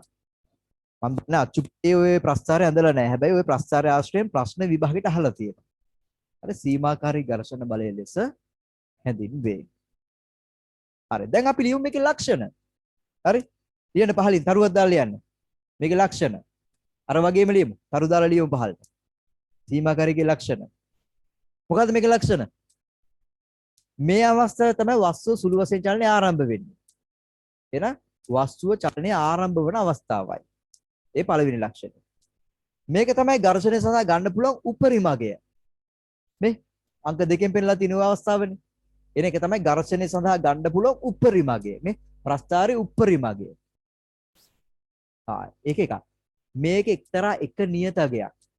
මේ වගේ වෙනස් අගයක් නෙමෙයි තියෙන්නේ. මේ උපරිම අගය වෙනකොට උඩම තියෙන අගය විතරයි. මෙතන නම් නිව්ටන් 6. එහෙනම් මේකේ එක නියත අගයක් තියෙනවා. උපරිම අගය. එක නියත අගයක්. වෙනස් අගයක් නැහැ. ලියන්න එහෙනම් ලක්ෂණ. ලියන්න එහෙනම් පළවෙනි තරුව. වස්තුව සුළු වශයෙන් චලනය ආරම්භ වන අවස්ථාවයි. ලියන්න පළවෙනි තරුව. වස්තුව සුළු වශයෙන් චලනය ආරම්භ වන අවස්ථාවයි. වස්තුව සුළු වශයෙන් චලනය ආරම්භ වන අවස්ථාවයි. හරි, වස්තුව සුළු වශයෙන් චලනය ආරම්භ වන අවස්ථාවයි. හරි, වස්තුව සුළු වශයෙන් චලනය ආරම්භ වන අවස්ථාවයි. හරි, දෙවෙනි ලක්ෂණය මොකද්ද? දාන්න දෙවෙනි තරුව. පළවෙනි එක අපි ලියවා වස්තුව සුළු වශයෙන් චලනය ආරම්භ වන අවස්ථාවයි. හරි, වස්තුව සුළු වශයෙන් චලනය ආරම්භ වන අවස්ථාවයි. හරි, දෙවෙනි තරුව. දෙවෙනි එක මොකද්ද? ලක්ෂණයක් කියන්නේ සීමාකාරී අවස්ථාවේ. මේ ඝර්ෂණය සඳහා ගත හැකි උපරිම අගයයි. ලියන්න. මේ ඝර්ෂණය සඳහා ගත හැකි උපරිම අගයයි. හරි. මේ ඝර්ෂණය සඳහා ගත හැකි උපරිම අගයයි. මම කොළ කැලලක ලියන්න කියලා කිව්වා ටියුට් එකේ තියෙන ළමයිනුත්. හරි. නැත්නම් ඉඩමදි වෙයි. මේ ඝර්ෂණය සඳහා ගත හැකි උපරිම අගයයි. මේ ඝර්ෂණය සඳහා ගත හැකි උපරිම අගය. සාමාන්‍ය මගේ ටියුට් වල මම ඕවා දාන්නේ නැහැ. හරි. ටියුට් වල මම ওই වගේ විශේෂ ඒවා දාන්නේ නැහැ. හේතුව ඔය සමහරක් උපකාරක පන්ති ගුරු ඉන්නවා කොහෙන් හරි කමන්න අපේ ටියුට් එකක් බලාගෙන ඌලිය වගේ රඟනවා. මේ ටියුට් එක මම හැදුවේ ඒ වගේ එන රඟිල්ලක් තියෙනවා. දැන් මගේ ටියුට් එක ගන්න එක්කෙනා ඒ වගේ උපකාර පන්ති ගුරුවරයෙක් අරගෙන නිකන් රඟන්න ගිහින් තමයි මම ටියුට් එක ගත්තොත් ආම්මල ඇති දෙයක් නෑ නේ මේකේ. අවශ්‍ය කරන කොලේ කියලා අලවල තියෙන ළමයා. හරි. ඒ නිසා මගේ ටියුට් එක හොරකම් කරාට වැඩක් නෑ. පන්තියේ ඉන්න ළමයා විතරයි දන්නේ මේ ටියුට් එකේ තියෙන කරුණු වලට අමතරව තව අපි කරුණු ටිකක් ලියලා ඇලෙව්වා කියලා. මං ටියුට් හදන්නේ අර වගේ කට්ටිය ඉන්න නිසා. හරි. ළමයෙක් තව ළමෙක්ට මේ ටියුට් එක දුන්නා නම් මචං මේක ඝර්ෂණේ නෝට් එක කිව්වා. ළමයා හරියට පැහැදිලි කරලා කියන මචං ඕකේ තව කොලේ එකක් ලියලා ඇති. ඒක අපි අමුණලා තියෙන්නේ. ඒක පොඩ්ඩක් උඹත් ලියලා කොලේ කියලා ඔක අලව ගනි. කියලා ළමයා කියනවනේ. හරි. අර හොරකම් කරන කට්ටිය ළමයිගෙන් ඉල්ලන්නේ නැහැ. නෝන්ඩිනේ. ප්‍රේම ටියුට් එකක් අරගන්න කොහොම හරි. සමහරට ආයතනෙට විල සල්ලි දීලා ළමෙක් වගේ ටියුට් එක අරන් යනවා. අනේ ওই ටියුට් එකේ ඇති දෙයක් නැහැ. ඊට වඩා කරුණු අපි කොලේක ලියලා අලවනවා. හරි. හරි. එහෙනම් මේ ඝර්ෂණය සඳහා ගත හැකි උපරිම අගයයි. ඊවනේ. හරි. තුන්වෙනි ලක්ෂණය මොකද්ද මෙයාගේ? සීමාකරී අවස්ථාවේ තුන්වෙනි ලක්ෂණය. ඒක එක්තරා එක නියත අගයක්. මේ එක නියත අගයක් තියෙන්නේ. උපරිම අගය වෙනකොට එක උපරිමනේ උපරිම එක අගයයි තියෙන්නේ. මේක නිව්ටන් 6 මේ අවස්ථාවට. ඒතර හැම අවස්ථාවෙම නිව්ටන් 6 නෙමෙයි ඈ. මේ වස්තුව සහ පෘෂ්ඨය සඳහා නම් නිව්ටන් 6. වෙන වස්තු සඳහා නම් ඊට වඩා වෙනස් වෙන්න පුළුවන්. වෙන පෘෂ්ඨ සඳහා ඊට වඩා වෙනස් වෙන්න පුළුවන්. මම ගත්ත වස්තුව සහ පෘෂ්ඨය සඳහා නම් මේක තමයි අගය මට ආවේ. එහෙනම් මේ එක්තරා එක නියත අගයකි. ලියන්න. මේ එක්තරා එක නියත අගයකි. ලියන්න.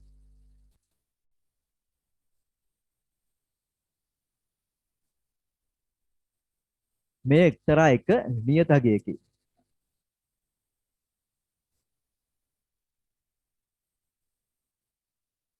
හරි මේ එක්තරා එක නියත අගයකි. මේ එක්තරා එක නියත අගයකි. මේ එක්තරා එක නියත අගයකි. හරි ඔන්න ලක්ෂණ ටික ලියවා. හරි. ඝර්ෂණයේ තුන්වෙනි අවස්ථාව. දානාංක 3. මොකද්ද? වස්තුව දැන් හොඳින් චලනය වෙන අවස්ථාව. දැන් චලනය පටන් අරන් හොඳට චලනය වෙනවා. එන වස්තුවේ පිහිටුම වෙනස් වෙනවා. අපි කියනවා ගතිකයි කියලා. හරි ගතික ස්වභාවයක් කියලා කියන්නේ විටින් විට වෙනස් වෙනවා. එහෙනම් වස්තුවේ දැන් පිහිටුමත් වෙනස් වෙනවා. මොකද දැන් වස්තුව චලනය වෙනවා හොඳින්. එන වස්තුව හොඳින් චලනය වෙන අවස්ථාවේ ක්‍රියාත්මක වෙන ඝර්ෂණ බලයට අපි කියනවා ගතික ඝර්ෂණ බලය. එහෙනම් මේ තියෙන්නේ ගතික ඝර්ෂණ බලය. ලියන්න තුන්වෙනි එක තමයි ගතික ඝර්ෂණ බලය. හරි? ගතික ඝර්ෂණ බලය. තුන්වෙනි එක ගතික ඝර්ෂණ බලය. ගතික ඝර්ෂණ බලය. හරි පහලින් ලියමු. මොකද්ද ගතික ඝර්ෂණ බලය කියන්නේ කියලා? ලියන්න. වස්තුව හොඳින් චලනය වන අවස්ථාවේ දැන් චලනය ආරම්භ වෙලා දැන් හොඳින් චලනය වෙනවා. ලියන්න. වස්තුව හොඳින් චලනය වන අවස්ථාවේ වස්තුව හොඳින් චලනය වන අවස්ථාවේ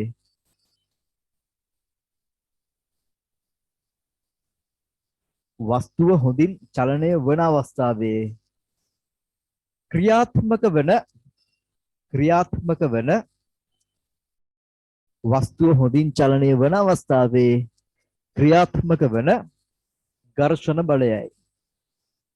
හරි ඝර්ෂණ බලයයි. වස්තුව හොඳින් චලනය වන අවස්ථාවේ ක්‍රියාත්මක වන ඝර්ෂණ බලයයි. හරි මොකද්ද මේකේ ලක්ෂණ? මේකේ තියෙන ලක්ෂණ මොනවාද? මෙයා ඝර්ෂණය සඳහා ගන්න පුළුවන් උපරිම අගයට වඩා මදක් අඩුයි. මදක්. හරි ගොඩක් අඩු නෑ. ඔය එකපාරට ගොඩාක් කොහොම වක්‍ර කරලා පහළ ගත්තා නම් වැරදි හරි. චුට්ටයි අඩු වෙන්නේ. මේ පොඩ්ඩයි අඩු වෙන්නේ. නියත අගයක්. එහෙනම් මේ අවස්ථාවේ වස්තුන්ගෙන් චලනය වෙන අවස්ථාවයි. ඒක එක ලක්ෂණයක්. අනිත් එක තමයි මේ ඝර්ෂණය සඳහා ගත හැකි උපරිම අගයට වඩා මදක් අඩුය. අනිත් තමයි නියත අගයකි. අවස්ථා තුන. හරි? ලියන්න. ලියන්න පළවෙනි තරුව.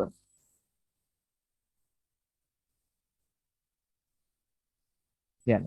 වස්තු හොඳින් චලනය වේ. දැන් වස්තු හොඳින් චලනය වෙන අවස්ථාවයි. ලියන්න පළවෙනි තරුව. වස්තුව හොඳින් චලනය වන අවස්ථාවයි. වස්තුව හොඳින් චලනය වන අවස්ථාවයි. හරි වස්තුව හොඳින් චලනය වන අවස්ථාවයි.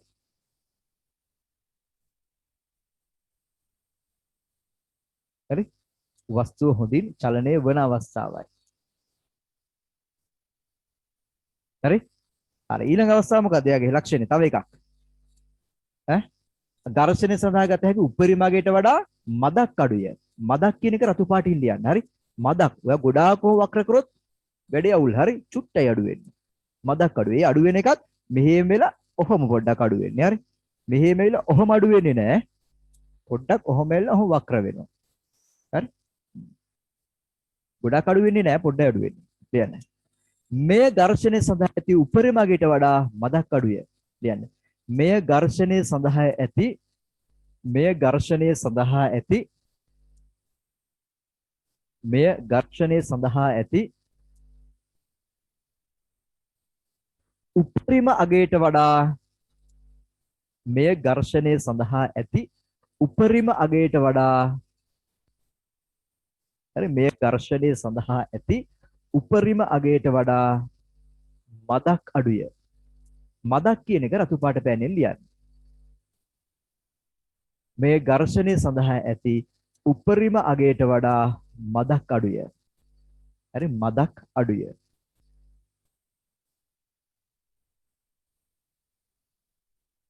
සර් පොඩි මලුදු ඇහැරලාලු. අම්මට ඇහැරලානේ. අයියා නම් ඔහොම නෑ හරි රෑ එළි වෙනකම් වැඩ කරා පාඩම් කරා. අහලා බලන්න බොරු නම්.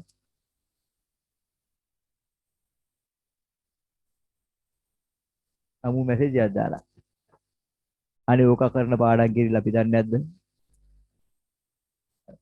කිල්ලොත් එක එළි වෙනකම් මැසේජ් කරන එකයි අයියා කරන්නේ. ඇත්තද? ඔකට අහලා බලන්න. ඇත්තද කියලා බලන්න. මම දන්න විදිහට අයියට නම් එහෙම මොකුත් නෑ හරි. අයියා හොඳට ඉගෙන ගන්නවා.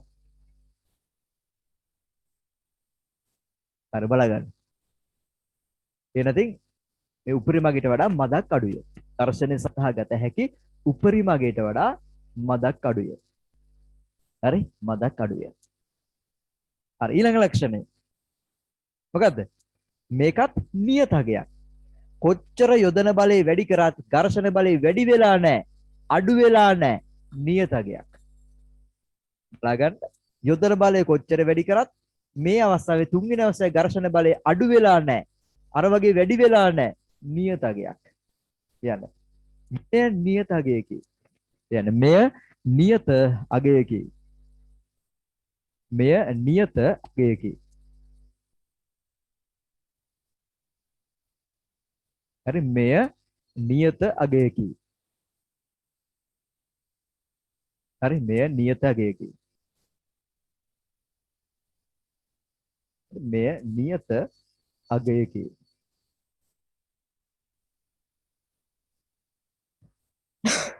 හරි මෙය නියත අගයකි.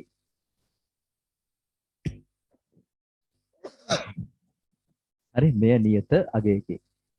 හරි. ඔන්න ඝර්ෂණයේ අවස්ථා තුන පිළියෙල ඉවරයි.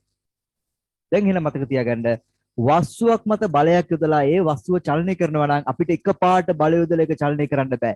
පොඩ්ඩක් බලය යොදනවා අනේ වස්තුව චලනය වෙන්නේ නැහැ. තව ටිකක් බලය වැඩි කරනවා තාමත් වස්තුව චලනය වෙන්නේ නැහැ. තව ටිකක් බලය වැඩි කරනවා තාමත් චලනය වෙන්නේ නැහැ. එහෙනම් මේ අවස්ථාවවලදී යොදන බලයකට ඝර්ෂණ බලයගේ සමානයි. යොදන බලය නිව්ටන් 1යි නම් ඝර්ෂණය නිව්ටන් 1යි. යොදන බලය නිව්ටන් 2යි නම් ඝර්ෂණ බලය නිව්ටන් 2යි. වස්තුව ස්ථීර පිහිටුමේ ඉන්න අවස්ථාව. ස්ථිතික ඝර්ෂණ බලය. ඒක අපි හඳුන්වනවා ස්ථිතික ඝර්ෂණ බලය. එන වස්තුව නිශ්චලතාව ඉන්න අවස්ථාවේදී ක්‍රියාත්මක කරන ඝර්ෂණ බලය. බාහිර බලයක් යෙදුවත්. හරි ඊට පස්සේ ටික ටික බලය වැඩි කරද්දී ඔන්න ටිකක් බලය වැඩි කරද්දී වස්තුව ඔන්න පොඩ්ඩක්ම ගැස්සෙත් ඉස්සරහට. චලනය ආරම්භ වෙනවා. එහෙනම් වස්තුව චලන ආරම්භ වෙන අවස්ථාවේ තියෙන ඝර්ෂණ බලය සීමාකාරී ඝර්ෂණ බලය. ඒ කියන්නේ මේ ප්‍රස්ථාරයේ උපරිම සීමාව. ඒක තමයි ඝර්ෂණය සඳහා ගන්න පුළුවන් උපරිම අගය. හරි ඒක තමයි ඝර්ෂණය සඳහා ගන්න පුළුවන් උපරිම අගය. හරි ඊට පස්සේ දැන් වස්තුව චලනය ආරම්භ වෙලා තියෙනවා. දැන් වස්තුව චලනය වෙනවා. මම යොදන බලය ටික ටික වැඩි කරත් දැන් නම් ඝර්ෂණ බලය වැඩි වෙන්නේ නැහැ. උපරිම අගයට වඩා පොඩ්ඩක් අඩුවෙන් නියතව තියෙනවා. ඔකට අපි කියනවා ගතික ඝර්ෂණ බලය. එහෙනම් ඝර්ෂණ බලයේ අවස්ථා තුනයි. ස්ථිතික, සීමාකාරී, ගතික. ඔක ලස්සනට විභාගෙට අහලා තියෙනවා. ඒ නිසා හොඳට ඒක මතක තියාගන්න. හරි. ඔන්න වැඩේ හරි. දැන් බලා ගන්න. මේව මතනවා. හරි. හරි හොඳට බලා ගන්න. හරි හොඳට බලා ගන්න. මෙන්න මේ ඝර්ෂණ බලය කෙරෙහි බලපාන සාධක ටිකක් තියෙනවා. මේ ඝර්ෂණ බලය කෙරෙහි බලපාන සාධක ටිකක් තියෙනවා. එක සාධකයක් තමයි වෙන්න මේ වස්තුවේ අභිලම්භ ප්‍රතික්‍රියා බලය. මේ වස්තුව නිසා ඇතිවන අභිලම්භ ප්‍රතික්‍රියා බලය. අභිලම්භ ප්‍රතික්‍රියා බලය කියන්නේ මෙන්න මෙහෙම එකක්. නිව්ටන් නියම ඉගෙනගත් අපිට ප්‍රතික්‍රියාවල් ගැන ඉතින් අමුතුවෙන් උගන්වන්න ඕනේ නැහැ. අපි ඒක දන්නවා. ක්‍රියාවක් තියෙනවා නම් ක්‍රියාවට විරුද්ධ පැත්තට ප්‍රතික්‍රියාව. දැන් මට කියන්න මේ වස්තුව නිසා මේ මේසෙ මත කිසියම් ක්‍රියාවක් ඇති වෙනවා නම් ඒ ක්‍රියාව ඇති වෙන්නේ මොකක් නිසාද? කවුරු හරි උඩින් ඉඳන් මේ වස්තුව පොළොවට අතහැරියද? නෑ. මේ වස්තුවේ බර තමයි පහළට ක්‍රියාත්මක වෙන්නේ. මේ වස්තුවේ බර. එන වස්තුවේ බර ක්‍රියාත්මක වෙනවා පහළට.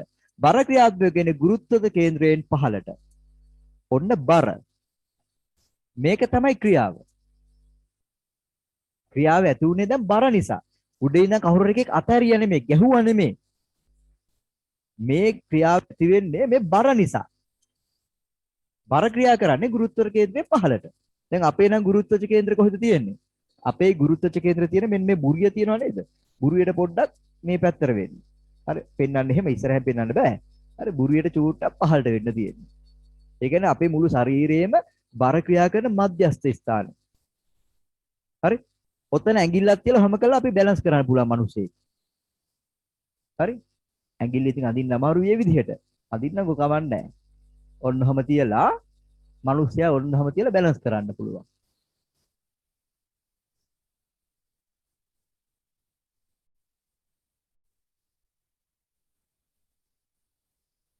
ඒ බර ක්‍රියා කරන තැන. අර කාටුන් වල තියෙන හොම තියලා නහම ගාලා කරකලා විසිකලා දානවා. හරි? ගුරුත්ව කේන්ද්‍රය. හරියටම අපි බර ක්‍රියා කරන්නේ උතනින්. හරි? එතකොට මේ වස්තුවේත් එහෙනම් ඔය වැඩ කරන වස්තුවේ හරි මැදනේ. හරි මැදට ඇඟිල්ල දාන්න පුළුවන් වුණොත් ඒක තමයි බර ක්‍රියා කරන තැන. හරි? එතකොට මේ ගුරුත්ව කේන්ද්‍රය ඔස්සේ තමයි අපි මේක ඇඟිල්ල තියන්න ඕනේ නැතුව ලෑල්ලක් වගේ ගන්න. හරියට වෙන්නේ මේ ගුරුත්ව කේන්ද්‍රයෙන් පහළින් තමයි අපි මේ ඇඟිල්ල තියාගන්නේ. එතකොට මේක හරියට කරකන්න පුළුවන් ලස්සනට. එතකොට ගුරුත්ව කේන්ද්‍රය තියෙන්නේ මෙතන මැද. ඔන්න බර ක්‍රියා කරන බාහිර. ඉතින් මේ බර දැනෙන්නේ මෙන්න මෙතෙන්දීනේ. මේ මේසේ මතට බර දැනෙන්නේ ඔතෙන්දී. ඒතර මේසේ විසින් ඇති කරනවා අභිලම්බ උඩ පැත්තට ප්‍රතික්‍රියාව. එහෙනම් අභිලම්බ ප්‍රතික්‍රියාව ක්‍රියා කරන්නේ මෙතනින් ඉහළට. මෙතනින් පටන් ගන්න. මොකද මේ බර මේසෙට දැනෙන්නේ මේ මේසේ තියෙන ඉහළ පෘෂ්ඨයේදී. එතකොට දැනෙන්නේ තියලා මේසේ විසින් ඇති කරන උඩ පැත්තට මේක කෙලින්ම උඩටමයි තියෙන්නේ. එක මතමයි තියෙන්නේ. එක මත යනදොත් එක පැහැදිලි නිසා මම පොඩ්ඩක් පැත්තකට වෙන්න නැන්දා. මේ තියෙන්නේ අභිලම්බ ප්‍රතික්‍රියා බලය. ඔය තියෙන අභිලම්බ ප්‍රතික්‍රියා බලය. එතකොට අභිලම්බ ප්‍රතික්‍රියා බලය කොතින්ද පටන් ගන්නෙ? මේ බර මේසෙට දැනෙන්නේ කොතින්ද? එතකොට මේසෙ විසින් තමයි උඩට ඇති කරන්නේ. ඉතින් මේසෙන් තමයි පටන් ගන්න. මේසෙන් පටන් අරන් උඩට එන්නේ. හරි මේසෙන් පටන් ගන්න. හරි. ඔන්න අභිලම්බ ප්‍රතික්‍රියා බලය. ඔය අභිලම්බ ප්‍රතික්‍රියා බලය වැඩි වෙන්න එහෙනම් මේ බර වැඩි වුණොත් එහෙම අභිලම්බ ප්‍රතික්‍රියා බලය තව තවත් වැඩි වෙනවා. එතකොට ඔයා මේ යොදන්න ඕනේ බලය තව තවත් වැඩි. ඒ කියන්නේ ඝර්ෂණ බලය තව තවත් වැඩි වෙනවා. ඇත්තනේ. ඔයා මේක තල්ලු කරන්න කියලා හිතාගෙන හිතන්න මේසයක් කියලා. ඔයා මේසයක් තල්ලු කරන්න කියලා හිතාගෙන බලයක් යොදනවා. මොකෙක් හරි කාලකන්ණියෙක් ඇවිල්ලා කියනවා මේ උඹට ඔය ගිනියන්න දෙන්න හිටපන් කියලා වාඩි වෙනවා උඩ. දැන් මේසේ බරට අමතරව අර මිනිස්සයාගේ බරක් දැන් එකතු වෙලා තියෙනවා. දැන් ඔයාට ඒ බලයම යොදලා මේ මේසේ තල්ලු කරන්න පුළුවන්ද? බෑ. ඒයිතුවා බලය වැඩි කරන්න වෙනවා. ඒ තමයි දැන් ඝර්ෂණ බලයගේ වැඩි වෙලා. ඒක නිසා මොකද වෙලා තියෙන්නේ? මේ වනස්ත්‍යයේ බර වැඩි වෙනකොට අභිලම්බ ප්‍රතික්‍රියා බලය වැඩි වෙලා ඝර්ෂණ බලයත් වැඩි වෙච්ච නිසා දැන් මෙයාට මොකද වෙන්නේ?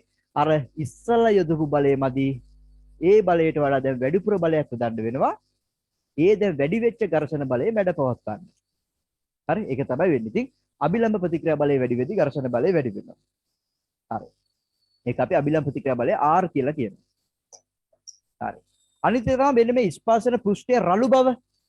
රළු බව වැඩි නම් ඝර්ෂණ බලය වැඩි වෙනවා. සුම්මට පෘෂ්ඨයක් මත හොඳට ලෙස්සලා යනවා. හරි ඝර්ෂණය හරි අඩුයි. හරි. චලනය වෙන්න තියෙන බාධාව හරි අඩුයි. සුම්මට පෘෂ්ඨය යන හොඳට උපදම උපේ ගන්න හොඳට පොලිෂ් කරපේ ගන්න ටයිල් එකක් හොඳට ලෙස්සලා යනවා. හැබැයි රළු පෘෂ්ඨයක් නම් ඝර්ෂණ බලය වැඩි. ඒක නිසා හරිය ලෙස්සලා යන්න බෑ. හරි? ඉතින් ස්පර්ශන පෘෂ්ඨයේ ස්වභාවය. ඒකට මම දාන පොඩි සංකේතයක් මේ ස්පර්ශන පෘෂ්ඨයේ රළු බවට ස්වභාවයට දාන සංකේතයක් U අකුර ලියලා මෙහෙම නැට්ටක් දානවා. අර ඔයාලා ඝනත්වයට දැම්මේ P අකුර ලියලා කොහොම නැට්ටක් දැම්මේ? රෝ කියලා කිව්වේ. එහෙනම් ඒ වගේ මේකට දාන සංකේතයක් U අකුර ලියලා නැට්ටක් දාලා ඒකට අපි කියනවා mu කියලා කියනවා. එහෙනම් mu. හරි? mu. ඔන්න ඔය සාධක දෙක මත තමයි ඝර්ෂණ බලය රඳාපවතින්නේ. එහෙනම් ඝර්ෂණ බලය F කියලා කිව්වොත් වෙන ඝර්ෂණ බලය F කියලා කිව්වොත් F සමානයි μr කියලා උසස් පෙළ භෞතික විද්‍යාවේදී භාවිතා කරන සමීකරණයක් ව්‍යුත්පන්න වෙනවා. එහෙනම් මේ සමීකරණය අපි සාමාන්‍ය පෙළදී ලියා ගන්නවා. හේතුව තමයි මේ සමීකරණේ ගණන් හදන්න නෙමෙයි. ඕකේ ගණන් හදන්නේ උසස් පෙළදී. මේ සමීකරණ ඇතුලේ හරි අපූර්වවට තියෙනවා ඝර්ෂණය කෙරෙහි බලපාන සාධක දෙක. මියු කියලා කියන්නේ ස්පර්ශ පෘෂ්ඨයේ තියෙන රළු බව මත රඳා පවතින සාධකය. රළු බව වැඩි නම් ඝර්ෂණ බලය වැඩි. එහෙනම් රළු බව වැඩි කියන එකේ තේරුම තමයි මේ මියු වලට දෙන උත්තරේ වැඩි වෙනවා. එතකොට මේ පැත්තේ ගුණිතය වැඩි වෙනවා කියන්නේ ඝර්ෂණ බලය වැඩි වෙනවා. හරි? R කියලා කියන්නේ අභිලම්බ ප්‍රතික්‍රියා බලය. අභිලම්බ ප්‍රතික්‍රියා බලය වැඩි වෙද්දී ඝර්ෂණ බලයත් වැඩි වෙනවා. හරි? අර F සමාන MA සමීකරණ අර අනුලෝම සබතාවය හැදුවේ මේ පැත්ත කෙනෙක් වැඩි වෙනකොට මේ පැත්ත කෙනෙක් වැඩි වෙනවා. ඒක තමයි. එහෙනම් අභිලම්බ ප්‍රතික්‍රියා බලය වැඩි වෙද්දී ඝර්ෂණ බලයත් වැඩි වෙනවා. හරි මේ F කියලා පෙන්නලා තියෙන ඝර්ෂණ බලය. එහෙනම් ඔන්න ඝර්ෂණ බලය කෙරෙහි රඳාපවතින සාධක දෙක ඔන්න තියෙනවා මේ සමීකරණ ඇතුලේ. මේ සමීකරණ ලියපු ගමන් කවුරු හරි ඔයාලගේ කරු ඉන්න මේ 9 10 වසර උගන්වන උපකාරක පන්ති ගුරුවරයෙක් හරි කවන්නයි කවුරු ටීචර් කෙනෙක් හරි දැක්කම කවුද යකෝ මේ සමීකරණ උගන්වන්නේ මේව උසස් පෙළ තියෙන සමීකරණෙත් කවුද මේ පිස්සා කියලා බයින්ඩ පටන් ගන්නේ.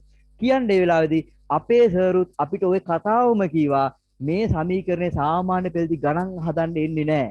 හැබැයි මේ සමීකරණ අපිට ඉගන්වුවේ මේ සමීකරණ ඇතුලේ මේ ඝර්ෂණය කෙරෙහි බලපාන සාධක දෙක හරි අපූර්වට මේ සමීකරණ ඇතුලේ තියෙනවා. ඒ නිසා අපිට මේ ඝර්ෂණය කෙරෙහි බලපාන සාධක ක්‍රියා කරන ආකාරයේ අමුතුවෙන් කටපාඩම් කරන්න දෙයක් නැහැ.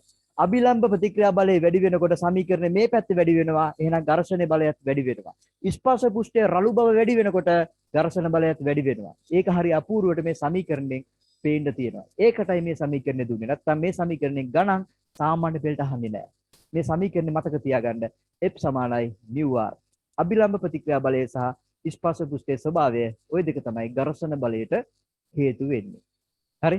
හරි. එහෙනම් ඔන්න පහලින් තියෙනවා. ඝර්ෂණ බලය කෙරෙහි බලපාන සාධක. ටියුට් එක නැති කට්ටිය ලියමු. ඝර්ෂණ බලය කෙරෙහි බලපාන සාධක කියලා දාමු. එහෙනම් සාධක දෙකයි සාධක දෙක ඝර්ෂණ බලය වෙන්න තියෙනවා. මේක මොකද්ද? ස්පර්ශන පෘෂ්ඨයේ ස්වභාවය. මේ මොකද්ද? අභිලම්බ ප්‍රතික්‍රියා කියන්නේ.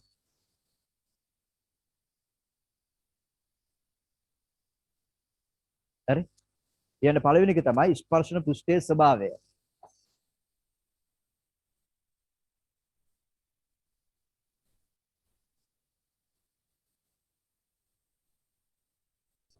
ස්පර්ශන පෘෂ්ඨයේ ස්වභාවය කියලා කියන්නේ මේ රළු බව. හරි? ඒක තමයි ස්පර්ශන පෘෂ්ඨයේ ස්වභාවය කියලා කියන්නේ. කියන්නේ රළු බව. හරි? දැන් ස්පර්ශන පෘෂ්ඨයේ ස්වභාවය. හරි ඒකට අපි දැම්ම සංකේතයක් μ කියලා දැම්මා. u අකුර වගේ ලියලා නැට්ටක් දැම්මා. හරි? අර දෙවෙනි සාධකය තමයි අභිලම්බ ප්‍රතික්‍රියා බලය. ඒකට දැම්ම සංකේතයක් r කියලා. හරි ඒකට දැම්ම සංකේත r කියලා. ස්පර්ශන පෘෂ්ඨයේ ස්වභාවය අනිත් එක තමයි අභිලම්බ ප්‍රතික්‍රියා බලය. හරි ඔන්න බලපාන සාධක දෙක. හරි 1 2 කියලා දාලා ලියන්න. හරි? හරි. දැන් ඕකට එහා පැත්තෙන් බේම් එකක් නිකන් ජොලියට වගේ ලියා ගන්න. හඳුන්ව ගන්න F කියන්නේ කවුද කියලා. F කියලා කියන්නේ ඝර්ෂණ බලය. mu සහ r කියන්නේ කවුද කියලා අපි ලියලා තියෙන්නේ. එහෙනම් ඔන්න ඝර්ෂණ බලය කෙරෙහි රඳාපදින සාධක දෙක ඇතුළත් කරලා හරි අපූර්වට සමීකරණයක් උසස් පෙළ භෞතික විද්‍යාවේදී භාවිතා කරනවා. ඒ සමීකරණ අපි සාමාන්‍ය පෙළදී මතක තියාගන්නවා. ඒ ගණන් හදන්න නෙමෙයි. ඝර්ෂණය කෙරෙහි බලපාන සාධක දෙක හරි අපූර්වට ඒ සමීකරණ ඇතුලේ තියෙන නිසා. එතකොට මේ සමීකරණයෙන් මට තේරුම් ගන්න පුළුවන් ස්පර්ශ පෘෂ්ඨයේ රළු බව, ඒ කියන්නේ ස්වභාවය සහ අභිලම්බ ප්‍රතික්‍රියා බලය කොහොමද ඝර්ෂණයට බලපාන්නේ කියලා මේ සමීකරණයෙන් හරි අපූර්වට පැහැදිලි කරගන්න පුළුවන්. ඒක පැහැදිලි කරගන්න ආකාරය අර අනුලෝම සමානුපාත ක්‍රමයෙන් මම ඔයාලට පැහැදිලි කරන්නම්. අභිලම්බ ප්‍රතික්‍රියා බලය වැඩි වෙනවා නම් සමීකරණය මේ පැත්ත වැඩි වෙනවා. එහෙනම් වහාම මේ පැත්තත් වැඩි වෙන්න ඕනේ. ඒ කියන්නේ ඝර්ෂණ බලයත් වැඩි වෙනවා. ස්පර්ශ පෘෂ්ඨයේ රළු බව වැඩි වෙනවා කියන්නේ මේ μ වගේ වැඩි වෙනවා. ඒ කියන්නේ ඝර්ෂණ බලයත් වැඩි වෙනවා. එහෙම තේරුම් ගන්න තියෙන්නේ. හරි? F කියලා කියන්නේ ඝර්ෂණ බලය. මේ ලියලා තියෙන්නේ. F කියලා මම පෙන්නලා තියෙන ඝර්ෂණ බලය. මේ F නෙමෙයි ඈ. මේ F.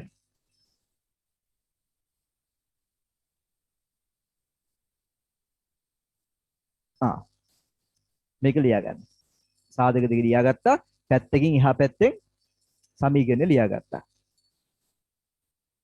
u නෙමෙයි බං u නෙමෙයි දැන් මෙච්චරලා කිය u නෙමෙයි මේ තියෙන්නේ. u අකුර වගේ ලියලා පොඩි නැට්ටක් දාන්න ඕනේ. ඒකට අපි කියන mu කියලා. ඒක සංකේතයක්. mu. හරි mu කියලා කියන්නේ ඒකට. ඒ කියන්නේ ස්පර්ශන පෘෂ්ඨයේ ස්වභාවය. ඒ කියන්නේ ස්පර්ශන පෘෂ්ඨයේ රළු බව. වෙන්න මේ දෙන්න අතර තියෙන පෘෂ්ඨයේ ඉහළ තියෙන වස්තුවේ පහළ පෘෂ්ඨයයි පහළින් තියෙන මේසේ ඉහළ පෘෂ්ඨයයි. ඒ ස්පර්ශන පෘෂ්ඨ දෙක කියන්නේ ඒ දෙකනේ. හරි. උඩින් තියෙන වස්තුවේ පහළ පෘෂ්ඨයයි පහළින් තියෙන මේසේ ඉහළ පෘෂ්ඨයයි. ඔය පෘෂ්ඨ දෙකනේ ස්පර්ශ වෙන්නේ. ඒක තමයි ස්පර්ශන පෘෂ්ඨයේ ස්වභාවය. උඩ එක්කෙනාගේ පහළ පෘෂ්ඨයේ රළු බවයි පහළ එක්කෙනාගේ උඩ පෘෂ්ඨයේ රළු බවයි. ඒ දෙන්නන ඔහොම ස්පර්ශ වෙන්නේ. ඒක රළු බව වැඩි නම් ඝර්ෂණ බලය වැඩි. රළු බව වැඩි වුණොත් ඝර්ෂණ බලයත් වැඩි වෙනවා. හරි. ඒක තමයි කියපේ. මේක හරි අපුරට සමානුපාත ක්‍රමෙන් තේරුම් ගන්න පුළුවන්. තාම තේරෙන්නේ නැත්නම් කලබල වෙන්න එපා. හරි. මොකද ඔයාලා සමහරව මේ කරුණු අද ඉගෙන ගන්න. උඹලා මේවා ඉගෙන ගත්තේ නැතුනොත් උඹලට කීයටවත් විභාගෙට උත්තර ලියන්න බෑ. මොකද මෙන්න මේ සමීකරණයෙන් මාරු විදිහට ප්‍රශ්න අහලා තියෙනවා. ඔය සමීකරණය නෙමෙයි අහලා තියෙන්නේ. තියරි වලින් අහලා තියෙන්නේ. හැබැයි තියරි වලින් තර්ක කරලා මතක තියාගන්න ඕවා ගියොත් එහෙම එපා වෙනවා ඔයාලට. හරි. විෂය කටපාඩම් කරන්න වෙනවා. මේ සමීකරණය පුළුවන් නම් ඔයාලට විභාගෙට මාරු විදිහට වෙලාව ඉතුරු වෙනවා. මේ සමීකරණ ඇතුලේ ඝර්ෂණය කියන සියලුම සංසිද්ධි ටික පේන්න තියෙනවා. හරි. ඒතර මේවා ක්‍රියා කරන ආකාරය හරීම කෙටි ක්‍රම වලින් උත්තර හොයාගන්න පුළුවන්. ඒකයි මේක ඉගන්නුවේ. දැන් මේකේ ගණන් හදන්න නෙමෙයි. හරි. දැන් මේවා හරි අමාරුයිනේ. ලේසි පන්තිකට ඵලයන් එන. හැබැයි ලේසි පන්තියට ගිහලා විභාගෙට ලේසි උත්තරයක් එයි. අර ලොකු ලොකු ඉලක්කම් තියෙන උත්තරේ නැති වෙයි. හරි. උත්තර නෙමෙයි. ලොකු ලොකු ඉලක්කම් තියෙන මේ ප්‍රතිඵලයක් එන්නේ නැති වෙයි. පොඩි පොඩි ඉලක්කම් තියෙන ලේසි හරි ප්‍රතිඵලයක් එයි. ඒක තමයි මේක මේ අනිවාර්යෙන් ඕනේ නැත්තම් බහට වඩා වෙලා මදි වෙනවා. අනික විෂය කටපාඩම් කරන් යන්න වෙනවා. මේ සමීකරණ දන්නවනම් වඩා කටපාඩම් කරන්න දෙයක් නැහැ. හරි? අහනවා mu වැඩි වෙනකොට r අඩු වෙනවද කියලා. ගොබ්බ හරකෝ r කියලා කියන්නේ මෙන්න මේ වස්තුවේ බර නිසා ඇතිවෙන අභිලම්බ ප්‍රතික්‍රියා බලයනේ. යකෝ විස්පාසන පුෂ්ඨයේ රළු බව වැඩි වෙනකොට මේ වස්තුවේ බර අඩු වෙනවද? බර අඩු වෙන්නේ බං r අඩු වෙන්නේ.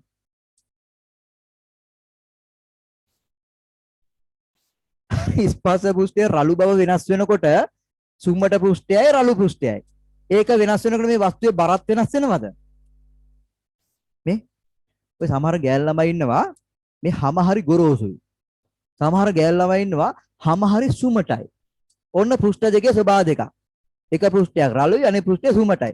එහෙම කියලා මුගේ බරට එක බලපානවද? ඈ? හැම රළු ගෑනු හරි කෙට්ටුයි චූටි. බර නැහැ. හැම හොඳට සුමට කෙල්ලෝ හරි උසයි මහතයි බරයි. එහෙමද? ඒක බලපන්නේ නෑනේ. පෘෂ්ඨයේ තියෙන රළු බව. හරි පෘෂ්ඨයේ තියෙන රළු බව අභිලම්බ ප්‍රතික්‍රියාවට බලපාන්නේ නැහැ. ඉතින් අභිලම්බ ප්‍රතික්‍රියාවට බලපාලා තියෙන මෙන්න මේ පහළට ඇති වෙන ක්‍රියාව. බර වැඩි නම් අභිලම්බ ප්‍රතික්‍රියා බලය වැඩි. කවුරු එකේ උඩින් තියලා අත තියලා සද කරොත් එහෙම බරට අමතරව තව මේ පහළට එතුන බලයක් තියෙනවා. ඒ දෙකේම එකතුව තමයි තන අභිලම්බ ප්‍රතික්‍රියා බලය. අර මං කිව්වේ මේසයත් අල්ලු කරා යනකොට මේසේ බරට අමතරව තව එකෙක් මේස උඩින් වාඩි වෙනවා. දැන් මේසේ බරයි අර වාඩි වෙච්ච එකාගේ බරයි දෙකම පහළට ක්‍රියා කරනවා. ওই දෙකටම සමාන අභිලම්බ ප්‍රතික්‍රියා බලයක් තමයි උඩ පැත්තට ක්‍රියාත්මක වෙන්නේ. ඒතර අභිලම්බ ප්‍රතික්‍රියා බලය වැඩි කියලා කියන්නේ ඒ අවස්ථාවේ මේසේ කකුල් මත ක්‍රියා කරලා තියෙන ඝර්ෂණ බලය වැඩි වෙනවා. අර අභිලම්බ ප්‍රතික්‍රියා බලය වැඩි කියන්නේ ඝර්ෂණ බලය වැඩි වෙනවා. දැන් මේසේ හරියට තල්ලු කරන්න බෑ. ඉස්සලා තල්ලු කරන් ආපු බලය මදි දැන්. ඊට වඩා වැඩි බලයක් යොදන්න වෙනවා. හරි? ඔක අත්දැකීමද? හරි අත්දැකීමෙන් දන්න දෙයක් නේ. හරි? සර් කට්ටිය නිදි විකාරෙල්ල පිසුනටන්නේ. ඒ නිසා ගණන් ගන්න එපාලු. හරි. මෙසේජ් එකක් දාලා තියෙනවා. කො මට නිදිමත නැහැ. උඹට කොහොම නිදිමත තියෙන්නේ? බලත ඇහැරලා ඉන්න බලන්න. දැන් සාමාන්‍ය පෙළ ලෑස්ති වෙන ළමයිට නිදි මරන්න පුළුවන් වෙන්න ඕනේ. හරි. මොකද දැන් පාඩම් කරන්න තියෙන ඉස්සරහට. ඒ පුහුණුව මේ දෙන්නේ. හරි. අපි නම් සර් ගැම්මට ඉන්නවලු. අන්න ළමයි. හරි. ඒ ගැම්මට ඉන්න ළමයි තමයි අන්තිමට ප්‍රතිඵලයක් දක්වත් යන්නේ හොඳ. ඇයි ඒගොල්ලන්ට පාඩම් කරන්න වෙලාවල් තියෙන තොපි කරන් නිදා ගන්න එකද? බලන්න ඒ දැන් ඔය අද මේ හැරලා ඉන්න ළමයි දවසකදී හොඳ ප්‍රතිඵලයකට යනවා. මොකද ඒ ළමයට දැන් ඇහැරලා ඉන්න පුළුවන්. පාඩම් කරන්න පුළුවන් කැපවීම තියෙනවා. හරි? අර මලදු දාලා මෙන්න මෙහෙමයි. අනේ උඹ මෙච්චර නිදාන්නේ බං හිටියේ. පයින් කරගනින්. ඌඹ දැන් ඉන්දෙන් නැගිටලා වගේ අපි ඇහැරලා ඉන්නවලු. ඇහැරලා ඉන්න පුළුවන් වෙන්න ඕන දැන්. හරි? ඒක තමයි පාඩම් කරන්න පුළුවන් වෙන්නේ. නැත්නම් ඉතින් ඉස්කෝලේ ගිහිල්ලා ආපු ගමන් ඔහෙ මොකක් හරි පන්තිකට ඉඳලා ආම්මේ ගෙදර ගිහිල්ලා නිදාගනී ආයේ. වැඩක උදේ පොත් බෑග් දාගෙන ආයි ඉස්කෝලේ යයි. කොහෙද පාඩම් කරලා තියෙන්නේ? පාඩම් කරන්න කාලයක් තියෙන්න ඕනේ. ඒකට පුහුණුවක් දෙන්න බෑ. හරි? කැපවීම වැඩ කරලා දැන් මෙහෙම ඇහැරලා ඉන්න පුළුවන් ළමෙක් කියලා කියන්නේ එයාට ටික ටික පුරුදු වෙනවා ඇහැරලා ඉඳීමේ හැකියාව. ඊට පස්සේ මෙයක් කරන්නේ මොකද? අනිත් දවස්වලත් එහෙම ඇහැරලා ඉඳලා පාඩම් කරනවා. පාඩම් කරනවා කියන්නේ කැපවීමෙන් වැඩ කරනවා කියන්නේ මෙයා හොඳ ප්‍රතිඵලයකට යනවා. හරි? ඒ හැකියාව අනිවාර්යයෙන්ම වලට ඇති වෙන්න ඕනේ. හරිනේ? හරි. ඉතින් ඔන්න ඔක තමයි ඝර්ෂණය කෙරෙහි බලපාන සාධක ටිකත් ඔන්න කීපා. හරි. හරි. දැන් තියෙන්නේ ඔය ඝර්ෂණ බලයේ ස්ථිතික සීමා කරසා ගතික අවස්ථා කියන එක. එතන පොඩක් අර ටියුට් එකේ තියෙන කපා ගන්න. හරි. එතන වැදෙන්න හිස්තැනක් තියෙන්න ඕනක තමයි ඒක මාතෘකාව විතරයි වැදිලා තියෙන්නේ. හරි. හරි. ඒක අපි කලින් ලියාගත්තා. දැන් අර ලියාගත්ත කොලේ මේක අමුණ ගන්න.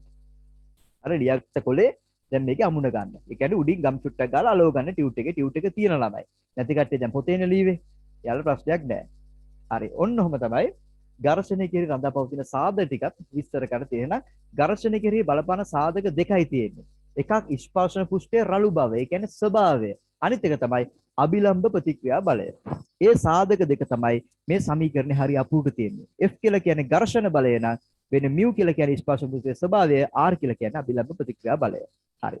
ওই සමීකරණ පුළුවන් නම් කිසි ගැටලුවක් නැහැ. හරි. දැන් අපිට තියෙන ඝර්ෂණ බලයේ වාසි සහ අවාසි කතා කරන්න. එතකොට ඝර්ෂණ බලය කිරි බලපාන්නේ නැහැ කවදාත් ස්පර්ශන පුෂ්ඨයේ වර්ගඵලය. මොකද මෙන්න මේකේ A කියලා පදයක් නැහැ. හරි බලන්න මේ. බලන්න මං කිව්වේ මේ සමීකරණ දන්නවා නම් ඝර්ෂණ කිරි බලපාන සාධක මොනවාද? බලපාන්නේ නැතිව මොනවාද? හරි අපුඩ අවබෝධ කරගන්න. දැන් මේකේ කවදාත් A කියලා පදයක් තියෙනවද? මේ සමීකරණේ. නෑනේ. A අකුරෙන් අපි වෙනන්නේ වර්ගඵලයනේ. වර්ගඵලය කියලා පදයක් මේ සමීකරණේ නැහැ. එහෙනම් ඝර්ෂණ බලය කිරි වර්ගඵලය බලපාන්නේ නැහැ. හරි ඝර්ෂණ බලය කිරි වර්ගඵලය බලපාන්නේ නැහැ. ඒක තමයි A කියලා පදයක් මේකේ නැත්තේ. අපි A අකුරේ පෙන්නන්නේ ඝර්ෂණ බලයේ වර්ග අපි A අකුරේ පෙන්නන්නේ වර්ගඵලයනේ. A අකුරේ පෙන්නන්නේ අපි වර්ගඵලයනේ. එන වර්ගඵලය බලපාන්නේ නැහැ. හරි? ඒක තමයි වෙලා තියෙන්නේ. හරි? හරි. එහෙනම් ඔන්න වැඩේ හරි. ඝර්ෂණ බලයේ කිරි බලපාන සාධක ටික හරි. දැන් කියන ඝර්ෂණ බලයේ වාසි සහ අවාසි. දැන් අහගන්න. මේකේ වාසි සහ අවාසි සහ මේ ප්‍රැක්ටිකල් ටික අපි ලබන පන්ති දවසේදී කරමු. හරි. හරි චුට්ටයි තියෙන්නේ. ඒ කරලා අපි ප්‍රශ්න ටික කරලා අවසන් කරමු. බලමු කොහොම හරි ඉතින් ඇහැරොල්ල තියන්න ඕන නිසා තමයි මෙහෙම තිබ්බේ. හරි? මතක තියාගන්න. ලබන සඳත් රාත්‍රී තියෙනවා මෙහෙම. වල පිටම හරි දවස් කීපයක් කොහොමද තියෙනවා සතිය දවස් දෙකක් උගන්වන එක මගේ කරුණක්. ඊට පස්සේ ඔයාලා ඉස්කෝලේ පටන් ගත්තට පස්සේ චුට්ටක් ඉස්සරහට එනවා. මොකද ඔයාලගේ ඔන්ලයින් ක්ලාස් එකම ගොඩාක් නැති වෙන නිසා එතකොට චුට්ටක් වෙලාව ඉස්සරහට ඇවිල්ලා රාත්‍රී 11:00 වෙනකම් වගේ තියෙනවා. ඒ ප්‍රැක්ටිකල්. හරි? ඒතර හැම සඳාවකම රාත්‍රී කාලේ ප්‍රැක්ටිකල් සහ පේපර් අපි ලියනවා. සාමාන්‍ය ඉස්කෝලේ පටන් ගත්තත් සාමාන්‍ය උපකාරක පන්ති පටන් ගත්තා. ඒක කවදාවත් නවතින්නේ නැහැ. ඒක දිගටම තියෙනවා. හරි? ඒක දිගටම තියෙනවා. පේපර් සහ ප්‍රැක්ටිකල් දවසින් දවස මාරුවට තියෙනවා. මොකද ඔයාලගේ ඉස්කෝලේ ප්‍රැක්ටිකල් කරෙන්නේ නැහැ මම දන්න විදිහට. ගොඩාක් පාසල් වල ප්‍රැක්ටිකල් කරෙන්නේ නැහැ. ප්‍රැක්ටිකල් ටික අන්තිමට වසරේ අන්තිමට කරන්න කියලා හිතාගෙන තියෙනවා. අන්තිම වසරේ අන්තිම වෙනකොට මුල් කාලේ කරපු පාඩම් වල ප්‍රැක්ටිකල් ළමයින්ට මතකත් නැහැ. ඒක හරි අසාර්ථකයි. හරි? හැම සතියකම ප්‍රැක්ටිකල් කරන්න. ඉතින් සමහර පාඩම් වල මේ සමහර ඉස්කෝල වල ප්‍රැක්ටිකල් කරනවා. සමහර ඉස්කෝල වල කරන්නේ නැහැ. ඉතින් හරි? ළමයි මැසේජ් එකක් දාලා තියෙනවා. සර් ඔය විදිහට හැමදාම පන්ති දාන්න තියාගත්තොත් එහෙම මේ මගේ ඇඳ බදු දෙනවලු කාට හරි. වැඩක් නැහැ. ඉතින් නිදා ගන්න වෙන්නේ නැහැ. ඇඳ විකුණලා දාහම් බදු දෙන්න නෙවෙයි. වැඩක් නැහැ තිබ්බට. ඇඳක් ඕනේ නැහැ. සර් ඉස්කෝල පටන් ගන්නේද? පටන් ගන්න. මාස එකමාරක් විතර ඉඳලා පටන් ගන්නවා. අනිවාර්යෙන් පටන් ගන්නවා. එක අපිට එක මරුණා පටන් ගන්නවා. හරි? එහෙනම් අතට ඇති. එහෙනම් මේ 12 මාරකම් ඕනේ නැහැ. හරි. මේ පන්ති දවසේදී අපි ත්‍රුටි කරමු. හරි? හරි සුපුරුදු වෙලාවට ඒ සුබ දවසවල පන්ති තියෙන විදිහට. හරි? හරි එනදී අතට ඇති. එහෙනම් කොල්ලෝ අපි ගියා. කෙල්ලෝ ටික අප්සෙට් වුණා. එහෙනම් කෙල්ලෝ අපි ගියා. හරි? එහෙනම් හොඳට මේ ටික බලන්න. මේකේ වීඩියෝ එකත් මම යන්නම්. ඔයාලට. හරි මේක වීඩියෝ එකක් මම එවන්නම්. YouTube එකට දාලා YouTube එක මාර්කයෙන් එවන්නම්. එතකොට හරි. හෙට උදේදී YouTube එකේ බලන්න මේ වීඩියෝ එක තියෙයි. හැබැයි මේ සතියේ විතරයි මම මේ වීඩියෝ එක දෙන්නේ. ලබන සතියේ මම මේ වීඩියෝ එක දෙන්නේ නැහැ. ලබන සතියේ තියෙන පන්ති වීඩියෝ එක දෙන්නේ නැහැ. මේ සතියේ විතරක් දෙනවා. මොකද මේ ඝර්ෂණය කියන්නේ හොඳට අවබෝධ කරගන්න ඕන නිසා මේක කීප වතාවක් බලන්න. කීප වතාවක් බලන්න. YouTube එකට දාලා තියෙන්නේ ඩවුන්ලෝඩ් කරලා හරි කමන්නේ කීප වතාවක් බලන්න. හරි? ඒකට තමයි දාන්නේ. හරි? අද රෑ දානවා. හෙට උදේ වෙනකොට YouTube එකේ තියෙයි. තාරක සී විජේසිංහ channel එක. හරි තාරක සී විජේසිංහ. ඉතින් ආයෙත් මේක කීප වතාවක් බලන්න ඕනේ. මම දවස් කීපයක් YouTube එකට දාන්නේ. YouTube එකේ තියන්නේ දවස් කීපයයි. දවස් 3යි 4යි. ඒ ටික කීප වතාවක් බලන්න. හරි? හොඳට බලන්න. හරිනම් අපි ගියා.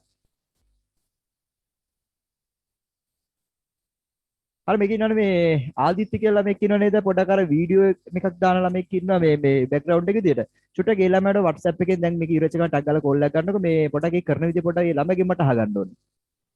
හරි? මේ ආදිත්‍ය හරි? ඒ ළමයා පොඩක් මට කෝල් එකක් ගන්න. අන්න හිනා මුණක් දමු ළමයා තමයි. WhatsApp එක ඉරච ගම කෝල් මේක ඉරච ගම කෝල් එකක් ගන්න මට ටක් ගාලා WhatsApp එකේ. ටක් ගාලා ගන්න. අනිවාර්යෙන් ගන්න ඕනේ. මොකක්ද නැත්නම් ලවස පන්ති ගන්න ලබ සතියේ පන්තිර ගන්න නැහැ. හරි? කෝල් එකෙම ගත්තේ නැත්තම්.